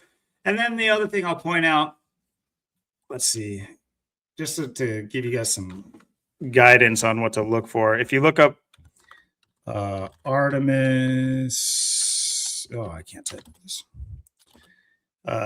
Was it re-entry video? Which, by the way, you look up all the headline, the thumbnails for the re-entry, and it's like a burning comet coming back to Earth. who knows? Who knows? I guess that's what it looks like because you're not going to see it. That's one thing you will never see. They're real flamers. Look at CNN's video at 9/11. But I don't think these were it. The one I watched was there was a full one, but it was like about 10 minutes long. But okay, well, do your best. Try to find a good video to watch. Make it a short one. Either that or go to the full one. There's like a 3-hour one or 2-hour one, and then just skim through it. But basically, more of the same. Bunch of blue screen. It detaches from the module because it's going into the Earth's orbit, and blue screen. Then it picks back up and it's just flying through the sky. It's like in space, and then the next thing you see, it's just in the sky, and there's already parachutes deployed. It's like, oh wow, they just cut out the crap no one wants to see. Just the filler, just the stuff of like going through the Van Allen radiation belt. No one cares about that. We don't. That's boring. We want to see the parachutes, guys. We want to see the parachutes with the like monocolor background. That's what we all paid to see. What, $70 million a day? That's what we're paying for, people. This is state of the art. So on top of that, they splashed down, guys. Wow, they did it. Oh, but I will say this too. All the while, it's cutting out and blue screening, and you just have this voiceover guy saying, "Oh, wow. Oh, this is beautiful. It's great. Great job, guys. You guys are at the perfect angle." It's just like, so one guy can see what's going on. Why can't we get his screen? Never mind his screen. Somebody pull up their iPhone and video what this guy's looking at, because no one else can see but this guy. He's just pissing you off because he's just like, oh yeah, that was great. You're coming in at the perfect angle. Oh yeah, your speed's perfect. That was one of the best re-entry parts I've ever seen. Oh, the parachute just deployed perfect. And it's just blue screen. You can't see anything. It's like, okay, yeah, this seems real. And then, so the last like minute you get to see 2 minutes with it flying through the air, and then it lands that little module, and then you're like, oh, okay, finally. Now we're going to get to see these guys come out, and you're going to see them one by one, and you're going to be able to see them and know it's them, and oh, it's going to be great. And then you get, somebody pulled out their 2003 Nokia and was like, all right, here you go. Here's your camera. And then you just get it from like 30 miles away, zoomed in, grainy. Can't even see the people getting out of the thing. They're like, the hatch door is open. Good luck seeing it. There's like this crazy glare that is just shot. It looks like you're looking at I don't know. It's insane. It's like a house of mirrors that the sun lives in. It's just like this glowing thing. And then there's like these people in like dinghy boats, like, what are those things called? Like the inflatable jet boats, like military issue. They look like the little pontoon type boats. There's like, first of all, there's like 8 people on there. I'm like, do you really got to be max capacity 12 people once you pull the crew out? Can't you get like 3 dudes on there so people have room to sit? No, they do that because they need 1 million people in the way to like block everything, just like they do in any Trump hoax shooting or anything like that. You'll notice that there's 1 million people there. Anyway, so you don't even see him exit. Correct me if I'm wrong, and there's angles where you do, but the one I was watching, it's just grainy and you can't see anything. So yeah, it's just a lot of mockery, and I was laughing. It was funny to me. I mean, especially the Cox little slip up there, the cock slip. Yeah, it's like she's literally just staring down at her cock. I mean, what was that? Like, all right, do I have something in there? Is it poking up? What is that? Make sure it was still taped to her leg. Yeah. When people get nervous, shit happens. We know that. It's a little stage fright. Yeah, just my name's Cox doesn't mean there's nothing in there. I mean, come on, it's just my name now. Under some high pressure situations, you can stiffen up. You know what I mean? Yeah. Kind of forget what you're talking about. Excited there with that with that last name Cox on stage. There was too many Cox around, including Bill Lee behind her. Yeah. What's interesting too is we had a comment last week about, I think it was Dale, but mentioned that he'd heard her name or how it's pronounced, specifically her, that most people will be like Coke or like Kosh, who have that name, but her name is Cook. And I responded, I was like, she needs to get her ass back in the kitchen then. What's she doing up in space? As far as I know, there's no stoves up there. I mean, I guess you can grill on the sun, but anyway, a little ha-ha there. But let me know. Yeah, let us know if there's more funny mockery things and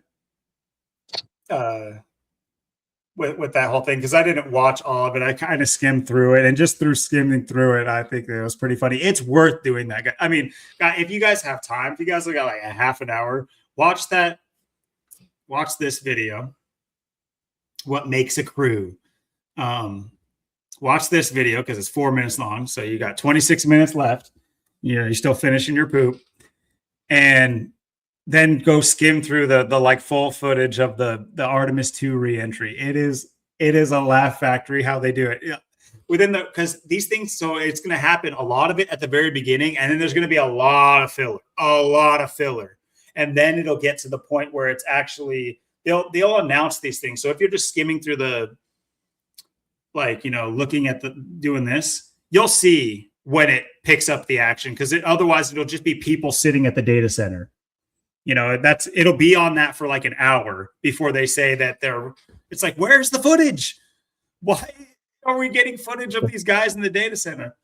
It's so funny too, because like the names for the different people who are, and guys, just take that time, just take a minute or two to people watch the people in the data center who are apparently like they're remotely controlling and making sure everything is working, the trajectory, every single thing, the balance, all these things. Look at these guys. These guys are just over there, just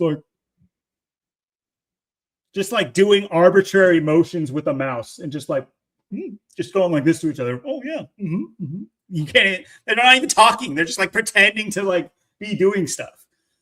I'm not joking. It's like a Bubba Wallace interview. I can't even fucking look at this guy. I can't, because it's a blue screen. I can't see it. But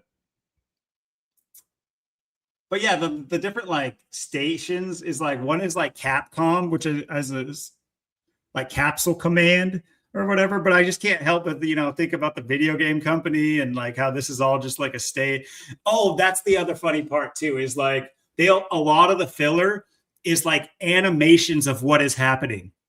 So rather than show it, just like when they were launching off, how they just stopped showing it and they're like, well, this is what's happening. And they show you like an animation of what's happening rather than just showing you what's happening.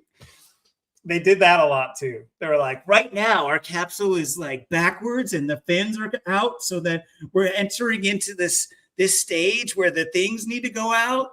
And now we're centered up. We're centered up and we're coming into the Earth's orbit. It's just like, show us. But it's so funny. The thing that happens is right at the beginning of the video.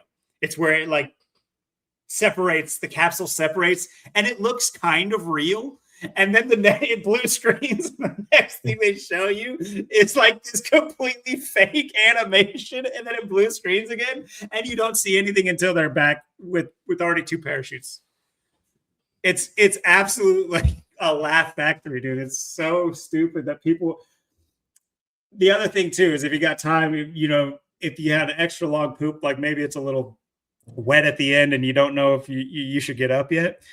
Check out, like, if you go to like a Facebook video of these, look at the Facebook comments and just more laughs just to be had. It's just, these things are bots. I pray they are. I'm on my knees to anything.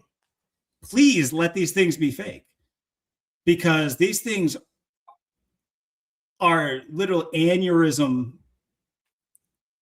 inducing. It's like, I swear there's like a sarcastic message saying like, should we this is on this speech right here. Like one of the top comments is, should we let astronauts be president? And like, I'm thinking, oh, got him. Like, it's got to be sarcastic. There's 53 replies. Go read them. Find a negative reply. That's what I'm asking you guys to do. Find the negative. Find the people that are just like NASA's fake, serpent's tongue. Find anything like that, and they don't exist. It's all just like, oh my gosh, she would be such a good president. Oh my gosh, my president. I'm like, what? People are like, yeah, this speech, unified world, hell yeah.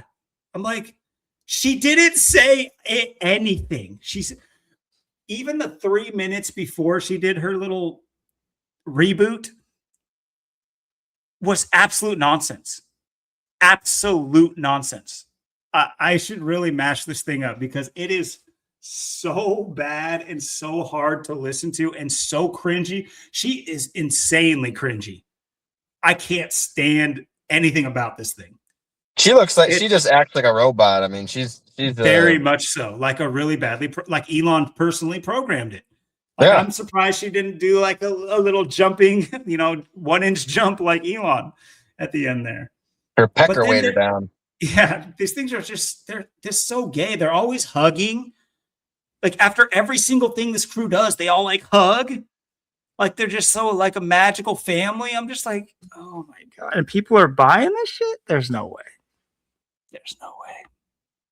Anyway, I'll let you have a little, if you have anything to add to it before we move on. But I implore you guys to at least, like I said, take a half an hour and just peruse these last couple of videos things because I found them extremely funny. I'm hoping you guys find some, and maybe there's like pertinent things in there too. Like I wasn't researching. I was laughing. I was entertaining myself, unfortunately. It's like you said with the comments and stuff. It's no different than like you get those little like polls and things that go up on your YouTube with like Trump or something. It's like, oh, what do you, or how do you like Trump, or what do you think of this or whatever? And like every comment's like, oh my God, he's the greatest. Oh my God, he's the best. Oh my God, this guy is Jesus Christ. That no one's ever been better. I couldn't imagine anyone else as president. This is the greatest thing that ever happened to me. It's just like that's like every single comment's just like. It's all the same thing. It's like the same exact thing when you said that. That's what I thought of, like when those little polls come up and it's like everyone's like, oh yeah, oh my God, he's the best thing ever. He's the greatest thing that ever happened to America. Oh my God, he's doing so great. Everything he's doing is just improving my life. It's just so amazing. I'm just quivering and shivering with his greatness. It's like every comment's like, oh my God. You look at it, it's like just it's beyond sickening. Yeah, very true. And yeah, once again, very like sports. Don't get sucked into the comments, guys. Make sure that you have you tie yourself to something sturdy so that you can pull yourself out. It's kind of like a cave diving. You want to make sure you're anchored very good so you can pull yourself out. You don't want to get stuck in there. You won't find the exit. There's no clocks. There's no windows. It gets very confusing. Before you know it, you wake up 3 days later. It's not good. So, yeah, prepare yourself. But yeah, I just wanted to point that out. Oh, yeah, the other thing, just really quickly, is I was watching a Zach video on that. He was obviously doing a lot more studious work on the Artemis than what I'm suggesting. Apologies there, because there is a lot to it. And definitely go check out Zach's work with this whole Artemis shenanigans, because he 100% nailed, as far as I can tell, every little aspect of their toilet fiasco, their launch, which, by the way, some of it is a little bit on the nose, like the April Fool's Day launch and things of that nature. But he goes a lot further than that. There's a lot more to it just than that. And so, yeah, definitely go check out his work. It should be pretty packaged within the last week or so. And obvious, and he's kept them relatively short too. So if you watched them back to back, it wouldn't take up that much of your time to get caught up on the exact rituals of this moon mission. But he made a comment and on one of his videos near the end about how, the NASA logo, how they clearly fashion it after, a snake, and let's see. Or snake's tongue, serpent's tongue, sorry.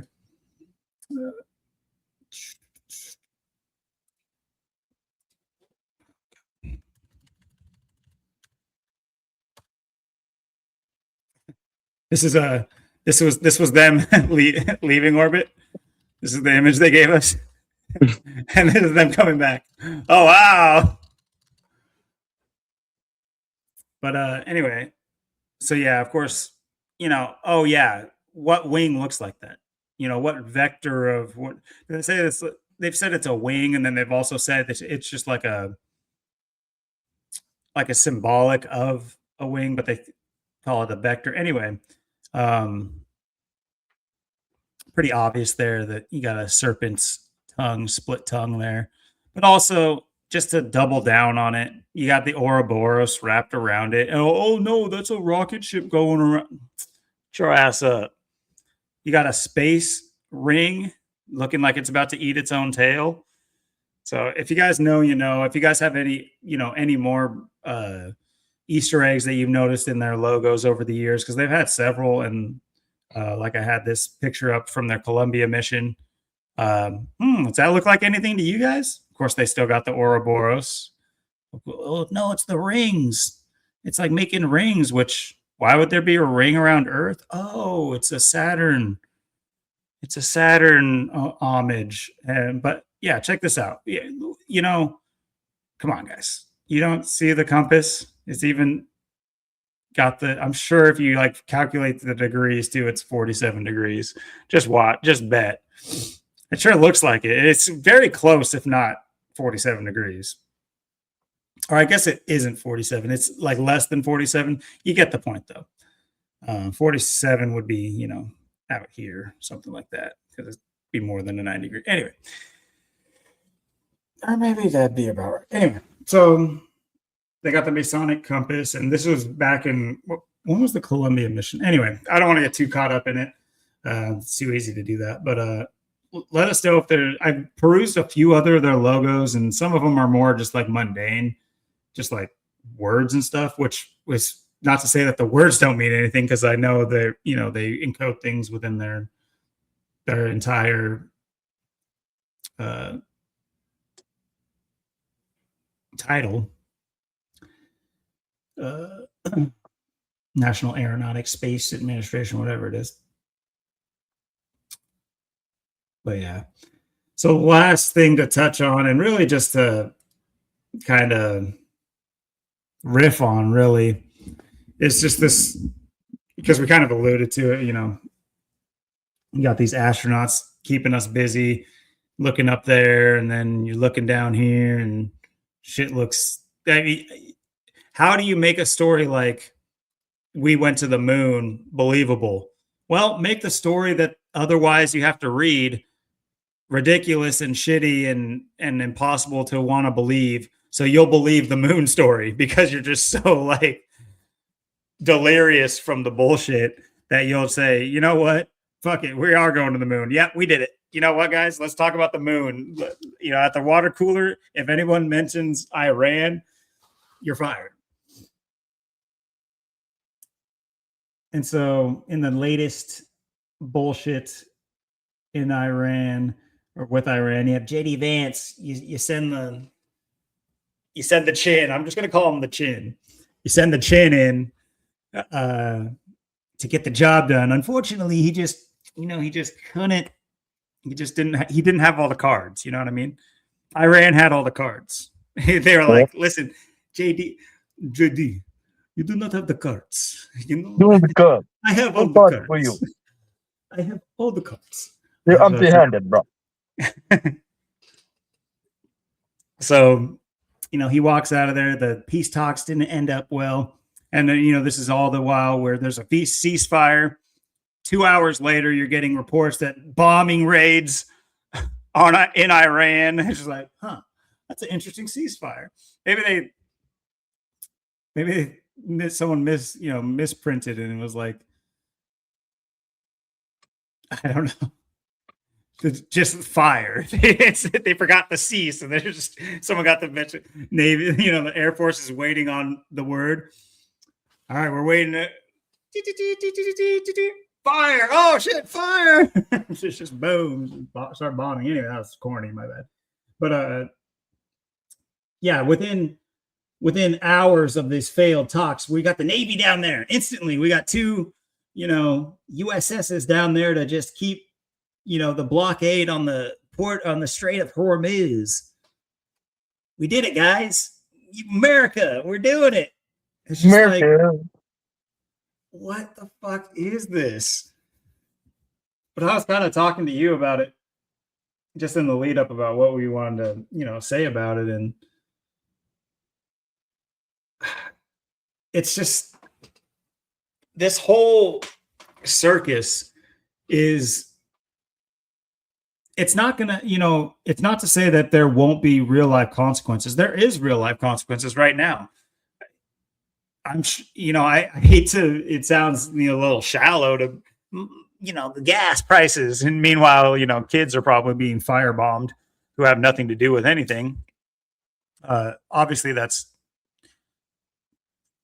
far and away out of our control, or not really out of our control. In fact, it is something that we all should be rallying against. Unfortunately, we don't have that. We aren't a crew. Unfortunately, Mrs. Cock, we're not a crew.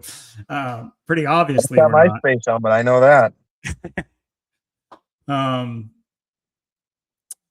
But yeah, I mean, it's more likely to rouse anger here in America from the rising gas prices than the dying children in just about every other country, not to mention our own, where they like to hand pick kids to take to islands and do things with. So you can't get people mad enough about that. But gas prices, that can piss some people off.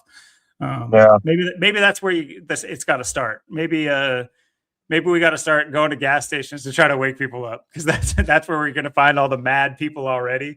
So maybe they'll be more receptive to the information there, because they'll already be pissed about something. Keep that in mind, guys. That's interesting. But it's just the next chapter of this charade. And I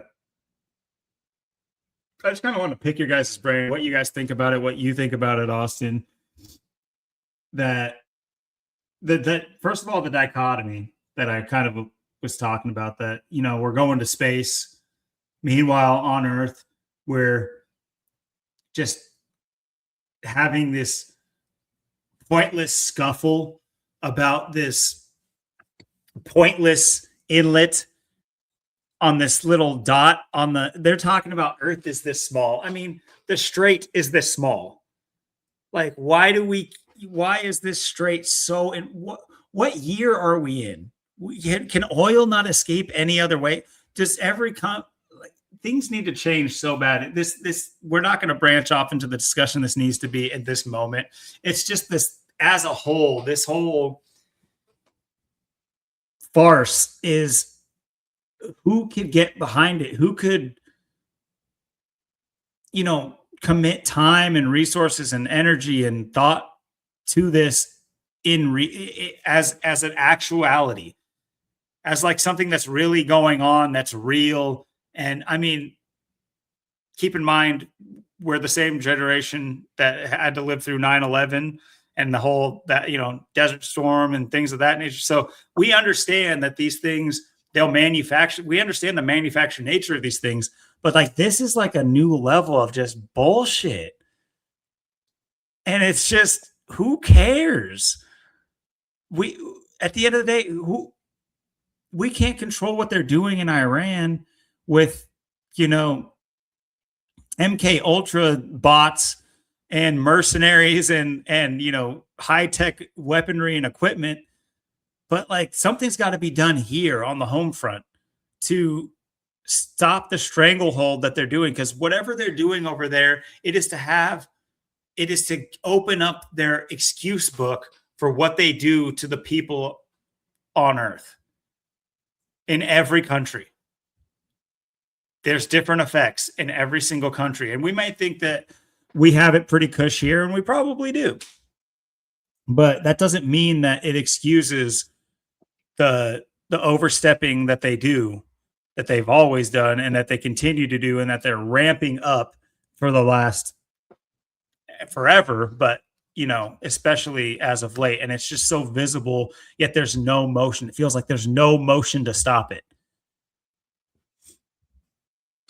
Yeah, and the thing with all this is too, it's at such a point too, they can kind of play it either way. I mean, because we're at such a weird moment where, I mean, yeah, they could just be doing all this, it's the boy who cried wolf thing, and then they finally do something, or they could just keep, kicking this can down the road, just mocking us forever at this point. Because that's just the thing with all of this is, whether it's the NASA thing or this or any of it, it's they got the people where they want them. They got 90% of people, um, tapped out of the equation that, aren't gonna, stand up and do anything and or fight back, or they just kind of, they've basically just exiled 90% of people out of society for the most part, at least, here in America. So it's like, it's just amazing how this, continues on. I mean, we were talking, what, I mean, there was like a year ago, it's like World War III and all this stuff and all these things Trump is doing, and it's like it's still going on, but they pull some strings here and there. They like you said, the gas card, or maybe it's the food card. I know today we're at the dollar store, and I know there was like some things that were like $5. So they'll try and nickel and dime you here and there with some things, but it's the same thing as everything that they do. They really never end up doing anything. And, it's like you said, how, it really is us, and it comes down to us with all of this, because, with, like COVID and stuff. I mean, they didn't, they didn't really do anything. I mean, we basically did everything to ourselves. We were the ones that went along with it. We locked down. We wore the face diapers. We put the vaccines in us. We did this. We did that. We social distance. We did what they said to do. So it's, you know, but it is, it is interesting because, I mean, I don't really see any Trump stuff right now around here. I mean, there was, but I haven't really seen anything as of late. I know most people, if you talk to them, they'll tell you, then they know, Trump is, they know about what's, going on with him and stuff. But then, there's still a lot of people that are still uh pushing the left, right, or that, that are going to say, oh, go vote Democrat, or we need to get some Democrats in there, and that's going to solve it, and go back to Republicans, Democrats, Republicans, Democrats. Yeah. So you got some people that are like slowly getting it. You got some people that are, you know, they see Trump for what it is, but then they're still, want to partake in the system. But then, so we're just at this moment in time where it's like there's like this 10% people that can be reached, that you can still, talk to in personal things. But it's like they just got 90% of people just out of the way with all these stories, and it's just, they keep beating it. Like I said, I mean, they could be setting up for, the boy who cried wolf, that black swan event, where they do end up doing something. Um, I mean, it doesn't have to be a war, or, something with NASA, or there's so many things they can do, but um, that's just the thing. I mean, how much of what they do is, do we even know, and what's even real? And I mean, all the things they show you and tell you, that's fake and stuff, but we don't know about what's not being reported, what they're not showing you, what goes on, under the radar, and what goes on behind closed doors. So yeah, the more they just keep, and it's just, it's very annoying, because this is just, it's just the same old thing. And I just don't know how anybody can, even like sit and like want to like hear the news, or want to watch anything anymore, or to see anything. It's just, it's just so annoying. It's just so disgusting, all this stuff. I mean, how they just keep playing us, and then there's just us people that have just been on it forever. And this, like you said, how are they even doing this without people? I mean, you got people mad about certain things, you got people frustrated about certain things, but it's like you still have people that still want to see, a war, or still want to see, us do something. It's just, I don't know. It's a really weird time we are in with people, and that's all these stories are. I mean, they're just stretching people out to see what else they can get out of you and how much they can wear you down. I mean, you look at most people are tired. They're exhausted. You can see in their face. They are, and just their body language. I mean, they are wearing people down with this. That's the thing. I think that's probably the most frustrating, annoying thing of it all is they are slowly, surely knocking people out with the slow kill of just this, garbage. But it's up to people to stand up against all of it. Absolutely. And I think another, point of emphasis throughout this whole thing, that especially now that it's moved into, because they're doing this on the water. And so you think that, I think that's one of the tricks they use when they bring up maritime law, like they are right now, is that people will have this idea that maritime law means like at sea, because like that's kind of what it does mean, like phonetically, like it kind of means that, but that's not necessarily what it means. And if you do any research into maritime law, it has its inception in Babylon. They talk about the Phoenicians and the Egyptians establishing trade laws, the early forms of these trade laws. And it's kind of like an obscure thing for different nations until, believe it or not, of course, England, Britain had the monarchy. They have their thing. And of course that spreads throughout the East India Trading Company. What's the other one? Was it Columbia Fur, or is it Columbia? I can't remember what it is. It was like a fur trading company that, based out of America too, but obviously these were British controlled things, like the East India Trading Company. So they had that, but it wasn't like this set thing. It was more like war rules for war. But the American, once America was founded as this, we all know it's a colony of Europe. It's a European colony through and through. We're just a large European. We're just another form of England. We might talk a little bit better, and that's just my opinion. But yeah, it's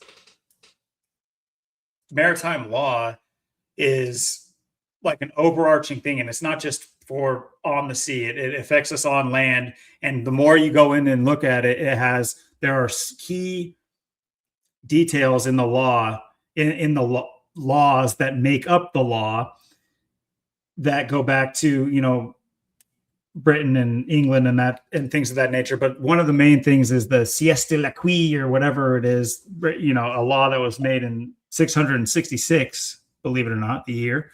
And I've talked about this multiple times, that it says that all peoples, it had to do after a large fire, a cataclysm type event, a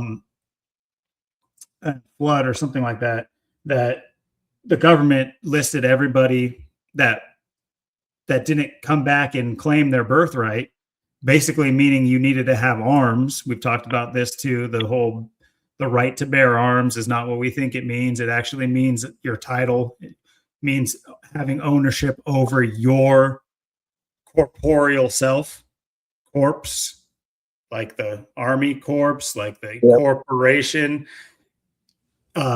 So no, we don't have titles, by the way. We are lost at sea, according to the government. And that is why we are stamped at birth, and we are a commodity, because and that's why, you'll hear things. I don't know how much of it is true, but apparently you can learn up on the laws, and you can go to court and you can claim your title back, or claim a title, so that you're not a commodity anymore. And that, which supposedly takes you off of being taxed and all these things. I'm not going to sit here and push these things onto you. This is things I've ran into. I haven't done it. I haven't looked into it enough, but there is enough basis that I believe that there is truth to it. I think that it would be, it's not, I don't think it's simple. I don't think it would be made simple, or else everybody would do it, and it would be a larger known thing. But anyway, the fact remains that maritime law is what governs us. And so maritime law is global or earthal. It is earth-wide. And the people that own the maritime law are the national powers, and mainly the United States. That is the one who flexes maritime law the most.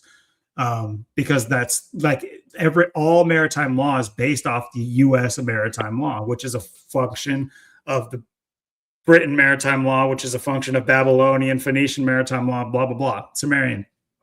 So anyway, it might seem long-winded, but maritime law is fucked up.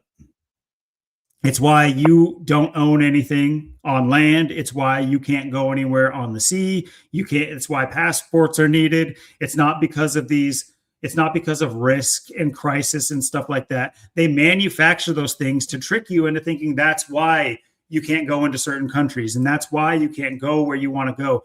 We are all chilling here. We are all one crew. No, no, but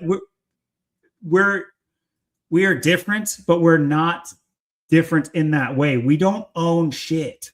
And we don't own shit. We don't need to be told we don't own shit. We don't technically own these things. I do think that we have rights over things, but those rights don't necessarily surpass your mortality. And I think there's a reason why the elites strive to live as long as they do. I think because they have a rule set that they follow that we don't. Like the nepotism is so clear for them because they want those assets to move with them forever. They don't ever want to lose assets. We can't even ever own assets. So we're not playing the same game that these people are playing. Anyway, long-winded crap. They're bringing up maritime law a lot. And I think point being is they always do it when it's like an ocean struggle to make people think, oh, maritime law, like maritime, like, oh, the old Navy, like Popeye the Sailor. No, bitch, look into the maritime law. It is the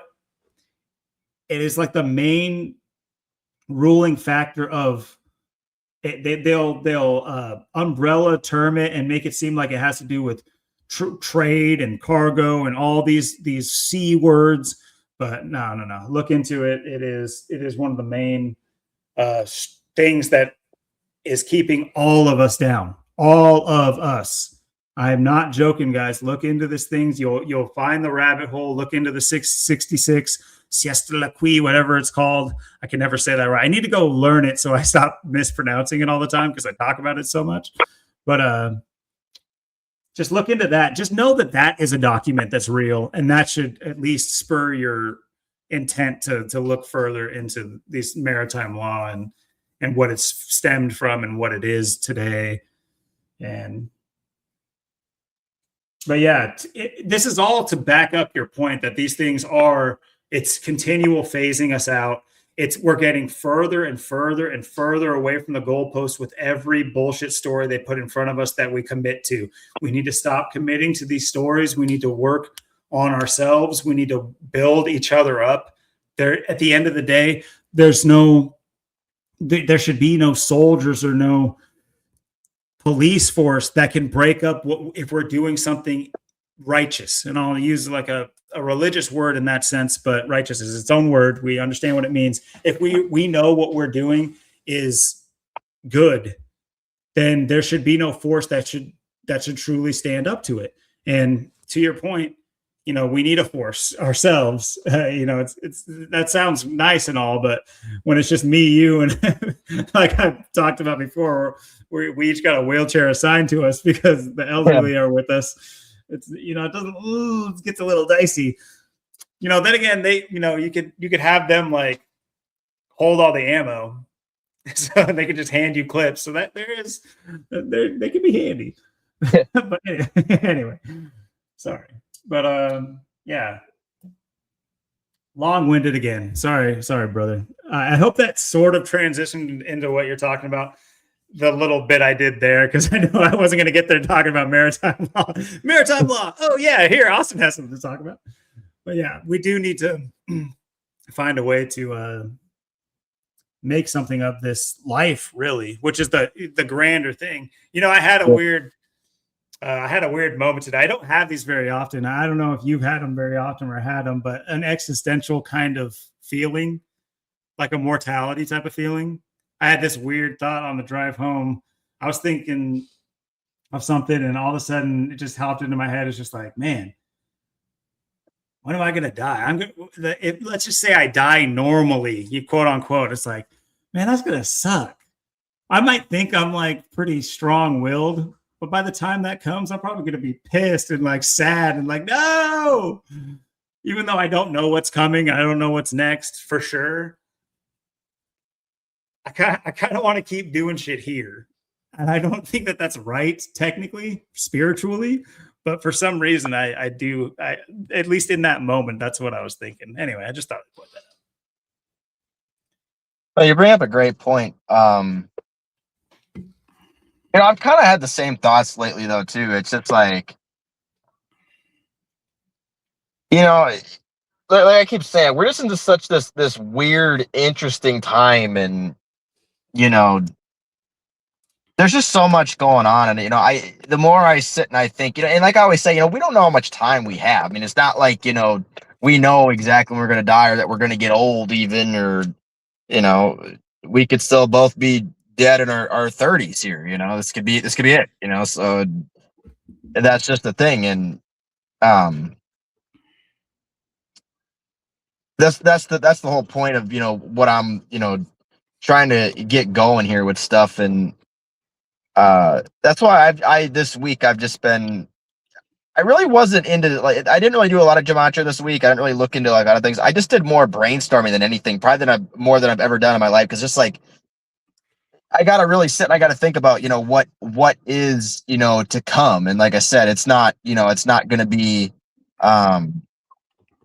it's not going to be, this year, probably next year, but the next 3-4 years. But there is other things, and that's the thing too. It's, I do want to start like laying the ground for this stuff now, because, before you know it, it's going to be a year, it's going to be 2 years, it's going to be 3 years, it's going to be 4 years. So, and the other thing is too, it's like I said, talking to, there's so many people this week about things, and, hearing their input and what they, want or like, or what they got going on. But, like I said, I've talked to, King Richard a couple times this week. I know he, wants to and likes to try and get off the internet and try and do things in person and stuff. And like you mentioned, the gas station, maybe that's an idea. I've thought about things around here. There's, I mean, we are in that like nice summer warm time too. So I mean, or getting there. So that's kind of there's people outside, there's people out and about. It doesn't have to be Pike's Place, it doesn't have to be the Seattle Center, but there's places around here to go talk to people and do things, and like where to do that at, like where is the I mean, it's like, do I just go in the Wally World and be like, what's up everybody, or what's up Wally World, but I mean, there's places around here, there's things to do, maybe like you said, maybe it is a gas station, or maybe I go to the park, or I get something going at the mall. It's just, I have all these ideas with stuff. Like I said, we do have that place up in Ruston to present and stuff and do things. So I do plan on kind of using that as a nucleus for some things here, especially in the future, and coming up this year and stuff, depending on how things work out. But that's just the thing. And to try and get this information out, to try and do things, it's just, nothing's gonna, be more powerful than doing stuff in person. It's just the way things are. I mean, we just can't win on the internet. We can't come together on the internet. The time to be on the internet is, it's come and gone. Now we entertain the same people every week. The subs drop off, the views drop off, and you can't make everyone happy. I mean, we put together funny videos and shorter videos and stuff that's pretty nicely broken up, where there's not too much to it. It should be hitting people the way and where you want to hit people, but still it's like people still continue to fall off, or and it's just a lot of people are just stuck in their own lanes too. And it's just, I know it's the internet, because it's like if we were all in person, there's no way we'd be like this. It's just that, this is what it is because of the internet. You got people in Zach's lane or King's lane or Zach and King's lane or our lane. But we need to, it's just like if you stay in the same lane your whole life, you're never gonna, get anywhere. You got to turn left here, you got to turn right here, you got to merge here, you got to get in the fast lane, and you got to get off. People just want to sit in the same lane. It's like, what is that? And it's just like, it's just like everything else. It's like I said, that's why, even in my own life, things get, they get tired and you get burnt out of things. It's like I said, I'd like to definitely get back into, traveling and doing things. And, I would like, like I said, I don't ever plan on, leaving or moving out of Washington. I always plan on using this place as like a nucleus because everything's here. But, I'd love to, definitely, possibly spend, 6 months or half the month or half the season, or year here in Washington, the nice months, and like spend it, like I said, maybe down in Yuma, Arizona or somewhere else. But probably Yuma is kind of what I've been thinking lately, spending, 6 months time in there and traveling in between, meeting up with people, doing things and just kind of coming on the go. Like I said, that little mockery we had a little bit ago, or that motorhome thing parked in front of me. That's exactly what I was thinking. I'm like, what is that? Where'd that even come? How does that just show up right now? And well, I could park in front of me and drive away, but that's just the thing. And to create a 4-year plan of what I want, because like I said, even if, like I said, things fall through and things don't work out, there's no way I'm staying doing what I'm doing for the next 3 to 4 years, regardless. So I definitely be, changing location or job or, moving around or doing something different. Regardless, like I said, it might be, I might do something with the person I live with. They might be part of the plan. They might not be, they might come along with, they might have something to do with it, but, is probably more, I'd say I'd lean more towards me kind of going and doing my own thing, my own way and whatever, life is going to be. But, just, getting out and traveling and meeting people and, coming up with ideas and resources and stuff, and that's just the thing. The frustrating part to me is like I said, the grassroots of, this channel, what the grassroots were is, us getting out, pounding pavement, meeting up, doing things. And then, I just look at my local area, it's just like, I have more input and more feedback, and more, say, with, hitting people at the gym or the trampoline park or just out and about, or, my own community, people that I know here and stuff, and people that I, but then it's like I have, access to the internet. I have access to the entire world. Yet, the entire world that's full of billions of people and the country that's full of 400 million people. It's like, this is all we can muster. This is like all we can do. And it's like, we get money, we get status, or not so much status, but, money and power. You get money and you get resources. Now we actually have, ways to actually get this information out and reach people and do things. And that's the part of the, the 4-year plan that I'm looking at. And, definitely, it's something where, I have my ideas, whether I do end up getting some kind of like little motorhome thing and I'm, just traveling the country in this little motorhome thing or something, or maybe it's not quite that, or, maybe I get, like I said, a little cheap studio or a little cheap apartments, here and there. And I'm just going back and forth. I'm just like, doing stuff on the go in other areas, that's a possibility. There's endless possibilities, but, like I said, I'd really like to, combine either money or resource or ideas or do things with, people that we do have, because I know we are scattered. You got King down there in California, Rick James out there in Vegas, I know Dale lives way out in the Northeast. I've never even been up there, but, there are ways to interconnect all this stuff and to work together and stuff, but the only way it's ever going to happen is getting off the internet. And if, Zach always says, if we had money and resources, we could do stuff. But in the next 3-4 years, if I do have the money and the resources, these things can all be, possibly reality with, whatever we, want it to be. And that's all part of, me sharing this too. It's, this isn't just my input, it's also, your guys' input. Like I said, this is, as much as my own brainstorming as it is your brainstorming, because it's like, there's a decent amount of us, and we're all, living our own lives, doing our own thing. But, if we could have meetup spots, if we could have areas to come together and do things, if I did have, the money and resource to make things happen, it's not only what would I do or what could I do, but also, what would you guys want or like to do and stuff. And, that's part of the homework for, you guys in the next couple of weeks. Cause I definitely do want to talk to Zach about this. Like I said, I probably will email him probably like on my birthday or something. I'll talk to him, but I wanted to lay all this out there, and give you guys like 2 weeks to kind of think about it and,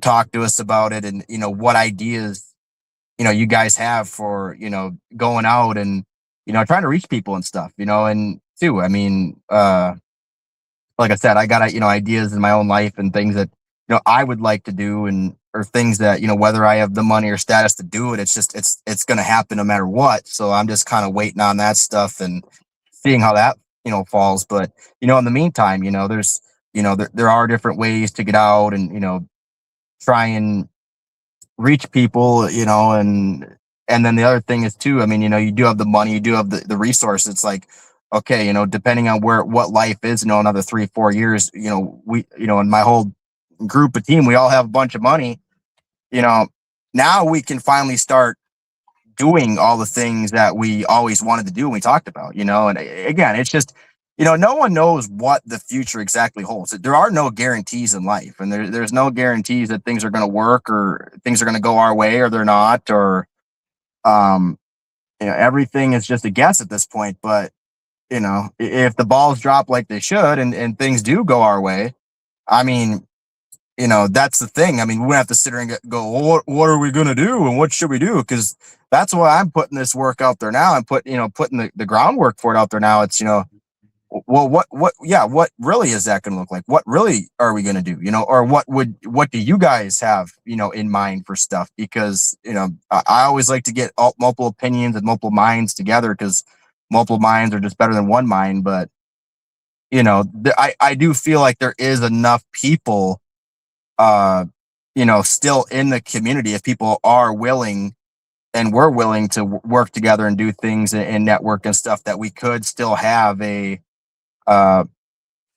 massive, plan of sorts or something to, either get this workout or just, be resources to each other or just something. I mean, because at this point, like you said, I mean, the elites, they have all the money, they have all the power. We're left with nothing. We're just trying to fend for ourselves. And, we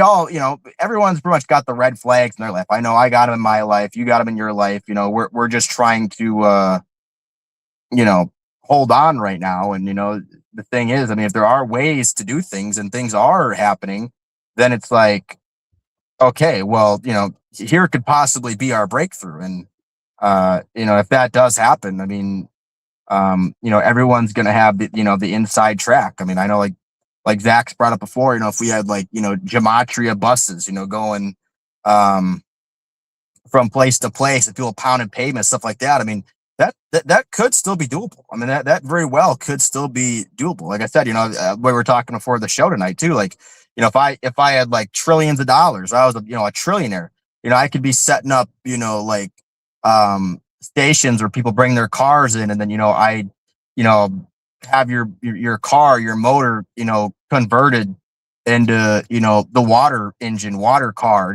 I'd have things to set that up and to do that, that'd be, that's, obviously that's just, thinking out loud, but that's something, if I had, hundreds of trillions of dollars and stuff, I'd be setting that stuff up in every city everywhere, like get this gas and electric and, lithium garbage out of here. You know, we're going the water route. You know, like this is the things that I'd be doing. You know, I'd be putting up, you know, gematria schools and uh, you know, just everything, just getting people knowledge, helping people out. You know, getting the homeless, helping them out, helping the kids. I mean, I could change this whole world better. I have so many ideas, so many things I could do, but I don't got the money, power, or nothing to do it. But you know, you start giving me money, you start giving me power, you start giving me resources. Now these things start to actually happen. You know, I'm not saying that, you know, I'm ever going to be a billionaire, but you know, maybe I'll be a millionaire. Maybe I will get to a billionaire. You know, maybe none of that's going to happen. I don't know, but you know, either way, no matter what, I mean, 3 to 4 years from now is going to look completely different, anyways. And there are things that will happen. Like I said, I mean, you know, I'm not going to be living where I'm living forever. I'm not going to be doing this job forever. You know, there's, you know, and I am getting burnt out and tired with things, and I do want change, and you know, I do want to still maybe do, you know, the moving thing anyways, you know, no matter what, where I'm just kind of going back and forth. I just have different things going in life and trying to just, you know, live life more and stuff. But you know, as you know, and that's the thing. I mean, you could sit here and you can go, you know, another 19-year cycle, 2039, 2040. But by then, I mean, the whole world's going to be a completely different place by 29, 2040. And I don't even like to look at that or even think about that, because it's not that it's that far away. Because, I mean, you know, 13 years ago, 14 years ago wasn't that long ago. I mean, that was, you know, I was just like, you know, like 18, you know, it was just here. So, I mean, it's not like it was that long ago, but you know, that's the thing. It's going to go, the future's going to be even faster. It's going to be that, you know, 13, 14 years is literally going to feel like, half the time, you know, it's going to feel like probably 7 years or 6 years. So that's the thing. So it is, you know, it will go by extremely fast. It will be here before you know it, but that's just way too far away, and way too much is going to happen at that time for me to like even talk about those things or think about those things. But the next 3 to 4 years is a very doable thing. And I think, you know, whether, you know, maybe things don't work out for me, but they work out for someone else, or maybe it works out for me and other people, you know, then what can we do? You know, because like it's hard to even fathom another 3-4 years of trying to get this information and work out like on the internet and doing what we're doing. And I can't imagine how bad, you know, the censorship and the shadow banning is going to be. And, you know, if we don't have, you know, ways to, you know, work together and do things. And, you know, that's another thing too. I mean, you know, like I brought up too, you know, if I do go down to Yuma and I do end up living there, it might be a situation where I just end up having to walk into Mexico and I might have to leave the United States, because it's like the United States, I was forced to leave, or is just uninhabitable, or I get down there, I start learning some Spanish. Next thing I know, I wander to Mexico. I was forced to get to Mexico, or maybe by then you won't be able to leave the country. Maybe you only be able to travel the United States, or maybe I'll be forced to leave. So it's like, we don't know what's coming. We don't know what exactly is going to happen. You know, we just have, you know, thoughts and ideas, but you know, things are changing and they are happening rapidly right now. I mean, there's so many things right now that are shifting. You know, the technology, the money, you know, everything is, you know, the crypto world, the Bitcoin world, the AI world, and all that stuff. And that's the thing. I mean, everything in life is, you know, it all is, you know, double-edged sword. It's all, you know, dual concept things. You know, I mean, the internet can be, you know, good or bad, or used for good or bad. You know, AI can be used for, you know, good things or bad things, or, you know, that's how everything is. Everything is, you know, it's dual concept. It's double edged. You know, there's good, there's bad, there's pros, there's cons. There's pros to cons. There's pros and cons to everything. So it's not. I don't look at anything like it's, you know, it's good or it's bad, but you know, you do have to look at the world and where things are going, and you know, you have to be able to make moves and be adaptable and try to you know, do the best you can to anticipate what's coming. I know a lot of people, you know, they're leaving the United States. I know there's more people leaving the United States right now than like, or it's about as bad as it was during like the Great Depression and stuff. I mean, you know, I don't really have plans to leave necessarily the US, but I maybe 3-4 years I have, maybe sooner than that. Unfortunately, I don't know. You know, that's the thing. We I can't sit here and, you know, necessarily make the predictions, but what I'm trying to do is just lay the groundwork for you guys and to have something, and then, something where it's not, like I said, where it's not like, well, what are we going to do? Or what should we do? We could already have that planned out, discussed. And then if things do go to plan and they do actually work out, then we actually have a system. We actually have something that we can use to our advantage, and we can start doing things. I mean, like I said, we can start talking to people, getting off, spreading knowledge, spreading the work, getting it out there, doing stuff in person. We could travel, meet up, share resources, share money, do things. So it's a big opportunity for people. And I really wanted to, let people know about this and just kind of what I've been thinking this week and stuff, because I mean, at this point, I mean, we got nothing to lose and we got to do something. So, should be very interesting to see how all of this unfolds. Yeah, well put. And we talked a bit about it in the little preamble before we got recording, and it's proactivity is definitely necessary in the world we're moving into, and the people that have zero plan, those are the ones that are the easiest swept into the lanes that they are currently building for the next generation of people. And we've mentioned this several times. What you're talking about is very much so a general concept, and you're coming from the point of view of yourself, and not just yourself, not in a selfish way, but like as in you want to have a plan and build and everything like that. Well, in the same notion, parents of the new generation, they need to have the same concept, not only for themselves but for the new generation. Otherwise we're just fighting a pointless battle where it's almost like this dystopian idea that eventually we're going to be 50, 60 years old, and we were the last bastion, and we're just the 30-year-olds of our time are just all of them cooked, like every single one of them. They're just like puppets for the cabal, basically. And so yeah, these things will have further reaching effects, and if we can start any movement that gears towards a movement, the actual reality of, like you said, eventual pooling of resources and energy and time towards a greater life, really, because we are all stuck in this mundane rat race crap life. I want to ask you guys, you guys have to have those moments where it's just, what the fuck are we doing? This is crazy. Why are we worried about money for internet and all these things, like these mundane in like bullshit asinine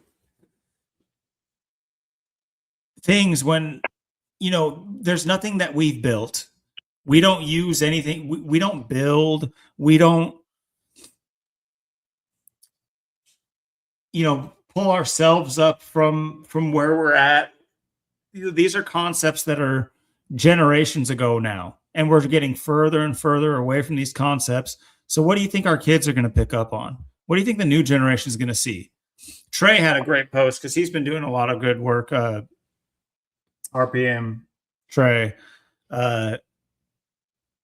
check him out. I need to get a link up for his channel too, or something like that too, because he does pretty fantastic work with the Second Amendment. But it's more than that. It is what he stands on, but he is more than that. And anyway, but he had a good post the other day that kind of spurred on, because the next generation, what I commented was, it's just like, I've seen your comment. Yeah, that was a great point. That's exactly what I was thinking of him when I was thinking of this too. Like, man, I'd love to get out there and even head his way and maybe do something with him, because he goes out, he does stuff, mm-hmm. and what's he think of this, and what's his input, what's his ideas? And I know he's got his own life, and I know he's not a millionaire, billionaire, trillionaire either. So he lost his job not long ago. So I know he doesn't have all that he needs to do the things I'm talking about either. But, you know, like I said, he's someone that I definitely would be an A+ candidate to incorporate in this, because,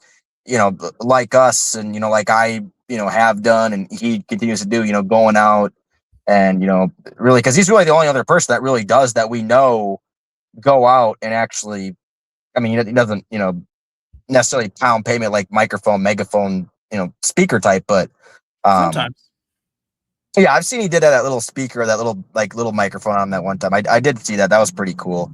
But you know, mainly, you know, Anyway, he his goes setup out is and does really his thing. cool. But yeah, I like what how he sets up to talk to YouTube, but also has his two-way setup too. So I do like that format. I think it's very YouTube friendly, not as much as YouTube likes it, but I mean, like, for YouTube, it's engaging to watch that. You know, he's dealing with the public at the same time he's literally sitting there talking to the phone, and then when people come, Yeah. Anyway, check him out. Yeah, he's definitely someone that I know he's even like talked about how he'd like to, you know, go live in like Arizona or something too, and go live in. That's the thing. I mean, like I said, I've never, you know, lived in the South. I've, you know, always lived in the North. You know, I've traveled the South. I've been down there and stuff, but, you know, I've always had to go from hot to cold. I've never lived in like a nice warm place year round and stuff. But I have all these ideas, you know, like spending nice warm times in Washington, and, you know, down there in Yuma, and, you know, because, you know, they say it's the sunniest place in the world. It's the, you know, Guinness Book of World Records. The sunniest place in the world is Yuma. So, you know, what an interesting place. It's right on the border of California and Mexico. And it's like, man, I could just walk into Mexico. California's right there. You know, Kings in California. That's what I mean. I have all these things, all these ideas. And, you know, and then, like I said, travel, you know, go out west, meet up different people, Rick James, or head out east to RPM Trade, you know, try and hit up Dale in the Northeast, and, you know, go here, do this, do that, you know, move around, and, you know, create this, you know, track, or, you know, inner belt of people, and, you know, share money or resource, or help people out, or, you know, figure out ways to get this work out, and how to, you know, ways to talk to people, and, you know, ways to present this stuff. And, you know, just like I said, just, you know, that 3 to 4 year plan, because I really do see that being where the cutoff point probably is anyways, for what we're doing anyways, for being on here, for even if we have another 3-4 years, if we're even still doing this. Because, like I said, the censorship is so bad, everything is just, you know, it's just the shadow banning is just so bad. I mean, what are we even going to be 3 or 4 years from now? We'll get like 1 or 2 views an app, or we're going to have like 1 or 2 subs and like 1 or 2 views. Like, I mean, what's is even going to even show that, or what is it really even going to be? I mean, that's the thing. I mean, it's, you know, it's time to, you know, we're forced to, you know, get off the internet. You know, we're being forced to, you know, do stuff in person. Like I always say, you know, the internet's, you know, it's for making money. It's for business. It's for stuff like that. That's what you need to do stuff for, you know, and help get stuff out that way. But to do anything else, has just become pointless. And I was, like I said, I was talking to, you know, a lot of people this week. You know, the person I live with, I was talking to Debbie, I was talking to, you know, Rick, Dale quite a bit. I was talking to, King about this quite a bit. You know, I know King's got ideas like go out and, you know, just like, even like if it, like you said, if it's just him, just like, you know, holding the phone or talking to someone. If he doesn't have someone else to hold the camera, hold the phone, you know, he's just out doing it himself. That's kind of what I'm thinking. I'm just thinking, okay, where can I go? Should I try the mall? Should I try the park? The gas station? I try the gas station. Should I go into Wally World and meet with the Wallies of the world? You know, the Wallies that are in the world. So, is that what I should do? You know, I have all these ideas, I have all these things, and it's just, you know, again, you know, and again, it can't just be me, but it's also, you know, it's my input and it's everyone else's input. And like I said, I do want to talk to Zach about all this, but I do want to hear from other people and get some more ideas before I kind of maybe have, like, you know, nothing has ever set in stone, but, you know, this is just kind of things that, you know, I feel like the community should know, because, you know, like I said, you give me the money, you give me the resources. I mean, you know, I'm gonna make all these things happen. You know, I'm gonna find ways to make it happen with the money, the power, the resources. So it's, Whether they happen or not, or they go that way, or we have enough time, or all these variables. I can't tell you that, but at least someone or something is being done about this, and there are people that do have the right intentions. So that's what this is all about. And I'm excited to see where all of this goes, but also, like I said, this is everyone's homework assignment. This is what I'm assigning you. What do you think? What everything I've been saying? What's your input, and then what would you like? Even if you were in my situation, say you did make millions or billions of dollars, and you could go do things, or you had that opportunity. Like, that's what I'm saying. Like, maybe it's going to be me or others or all of us or a group or whatever, because the more minds together, the better. Mm-hmm. Absolutely. No, very well put. And, it's an exciting thought, and hopefully, it is more than just a thought in the grand scope, and where, things are able to happen. And I'm not, you're not alone in this. I would definitely love to put my hat in the ring, not just my audio is almost unplugged. Okay. But yeah, not just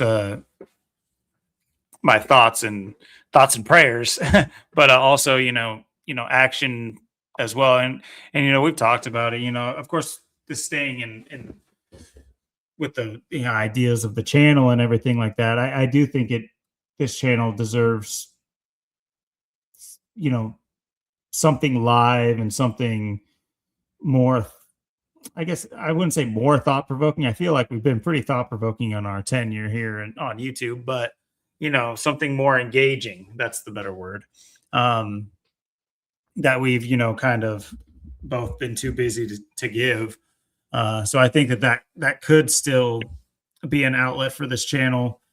But as far as boots on the ground work being done for for something righteous, for something moving forward that builds something that is more than just what we're just doing every single day.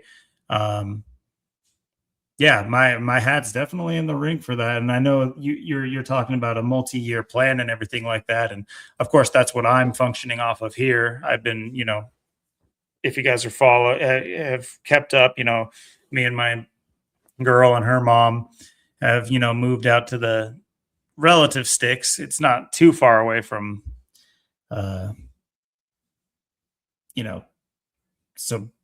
suburbia kind of, but it's up in the hills, kind of tucked away, got some acreage out here, that, we're doing a lot to do the homestead thing. Of course, it's very, the YouTube homestead is, backed by tens of thousands of dollars. And, that's not what we're functioning here with. We're doing the literally grassroots, building here, and it's going great, and we our plans are have been moving along, some slower than others, and I can tell you, just like Austin saying, if the time and resource and the money was there, never mind the time would actually, you could buy time. Believe it or not, you can buy time, which is unfortunate. It actually is unfortunate, because there is something that's lost when you're able to just buy it. But let's live in reality, that to get a lot of things done that you want to lay the groundwork, it does take a lot of time, energy, and to get those resources, it helps to have the monetary solutions to fast track things. But where those things haven't been, I put in more time and more energy, and there is something gained in doing that. But as far as, real estate, as far as property for potential maybe gatherings, or like, at least having like a base of operations, or a potential like retreat space, so that we can start to, become a more knit thing together, rather than just be, faces or, icons and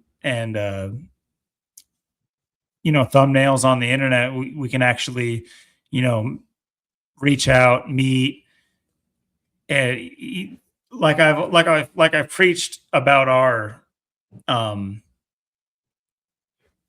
coming together through Pound and Pavement in Portland.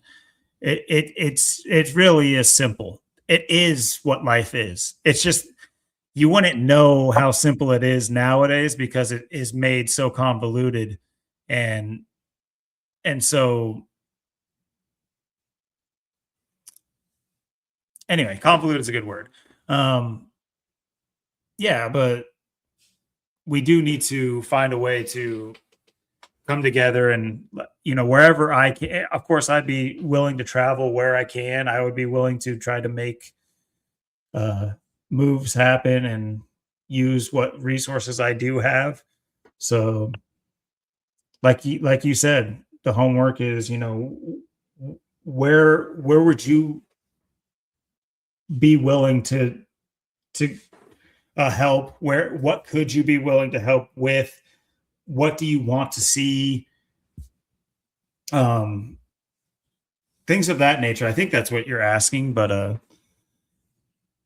yeah, just letting you guys know that this is not a one-man mission of Austin only. It's at least a two-man mission. Now we need two more people, and we're a perfect crew. We're to the moon. We just need two more. Rich and Zach, let's go. Yeah. But I'll let you close us out, and then yeah. Yeah, and that's just the thing too. Like I said, it's not, it's not even just what I can do with the money too. I mean, like I said, I do have people. I have a whole team of people here that they're ahead of me, and so they're gonna get to the bigger money before I get there. But I can still get there. But they're gonna have more, and they're gonna be ahead of me for the most part. So it's like, that's like I've already talked about, like the limo idea and stuff, and maybe that's something that's going to happen too. The limo thing, that like I said, you get something, you maybe some vehicle or some design or something where you want to, you put gematria stuff on there, maybe like a QR code or something, just ways to advertise and get things out, and people go, wait, what is that? That's different, that's cool. What's all that about? And it's there's just so much, and like I said, we got that place up in Ruston. We got a place to present. We have, things that are happening and are coming. And, it's like I said, my only regrets at this point is just, not starting sooner and not putting more money in, but, not starting sooner, not putting more money in. But, I still started pretty soon and pretty early anyways. I got in early still, and, or at least pretty early. And, I still put a good amount in where, it could be, there could be a lot there in 3 to 4 years. So, and just, the way things will even be by then. And, this is just the way things are moving anyways. So, plus the people around me, what I will be able to have and be able to do. I mean, it's extremely interesting right now, where this will go, what will exactly happen. But yeah, like you said, I mean, it's not just about, what I'm thinking, what I want, or, it's what do other people think, and what do they want, and what could they see happen with all this, whether it's basically the ways I've described, ways to get the word out, ways to either share the work, or ways to talk to people, or where to talk to people, or where or how to set things up, or maybe is it props? Is it something else? Is it just simple as just, finding somewhere and just trying to find, places to talk to people and stuff? Is it, or is it, what people want out of life? Is it, they want to travel, they want to move around, they want to be able to, do more things, they want to be able to connect, or do people want to, just have, money and resource, have a plan, be able to, help the work get out? Do people want to meet up? Do people want to, do things or resources or land, or, just basically anything, it's like I said, you give me billions and trillions of dollars, I'd be doing it all right now. I'd have things just going left and right. I couldn't. I just be like, just go, just do it, just whatever. Here's the money, just make it happen, you know. But that's just what I'm saying. It's just that's just what I'm looking at, and you know, I'm sure there's something that intrigues, you know, like I said, people, you know, whether it's, you know, ways to get the word out, um, you know, whether it's, you know, getting off the internet, talking to people, whether it's, you know, the traveling part or what you want in life, what you want to do, or working together, networking, or coming up with, you know, the 3-4 year plan of your own and what you want to do and where you want to go in life and things you want and are looking forward to. So yeah, I mean, it's you know, I know Zach's talked about it in the past, and it's, you know, it's not come to fruition, but that doesn't mean that it can't happen. And you know, I'd be one of the people to finally lead it and make it happen, which is amazing. Very well put. And I'd love to be right by you for this thing to take off. So yeah, once again, homework for you guys. Thank you. Hopefully you made it this far, or at least double checked back in like I pleaded, like I wanted you guys to do, and hope to get you guys' feedback on this. And I know it's kind of a vague concept right now, but it's only vague because we don't have the input yet. It's kind of hard to jump on something without any, that requires input without the input. So waiting on you for the input, and can't wait to hear from you guys, and hope you have a great week. I hope you guys enjoyed the episode. And once again, anything else as well that you guys want to hit us up with, comments, emails, been scrolling across the bottom of the screen. If you want to get involved with Austin's investment opportunity, that will be linked in the description, as it usually is, and as well as his number for any questions, not just for that, but he's made himself open for anything really. But yeah, with that being said, we hope you guys have a great week and hope to hear from you within the coming days, and we'll be back with you in 7 days. Later, guys. Peace.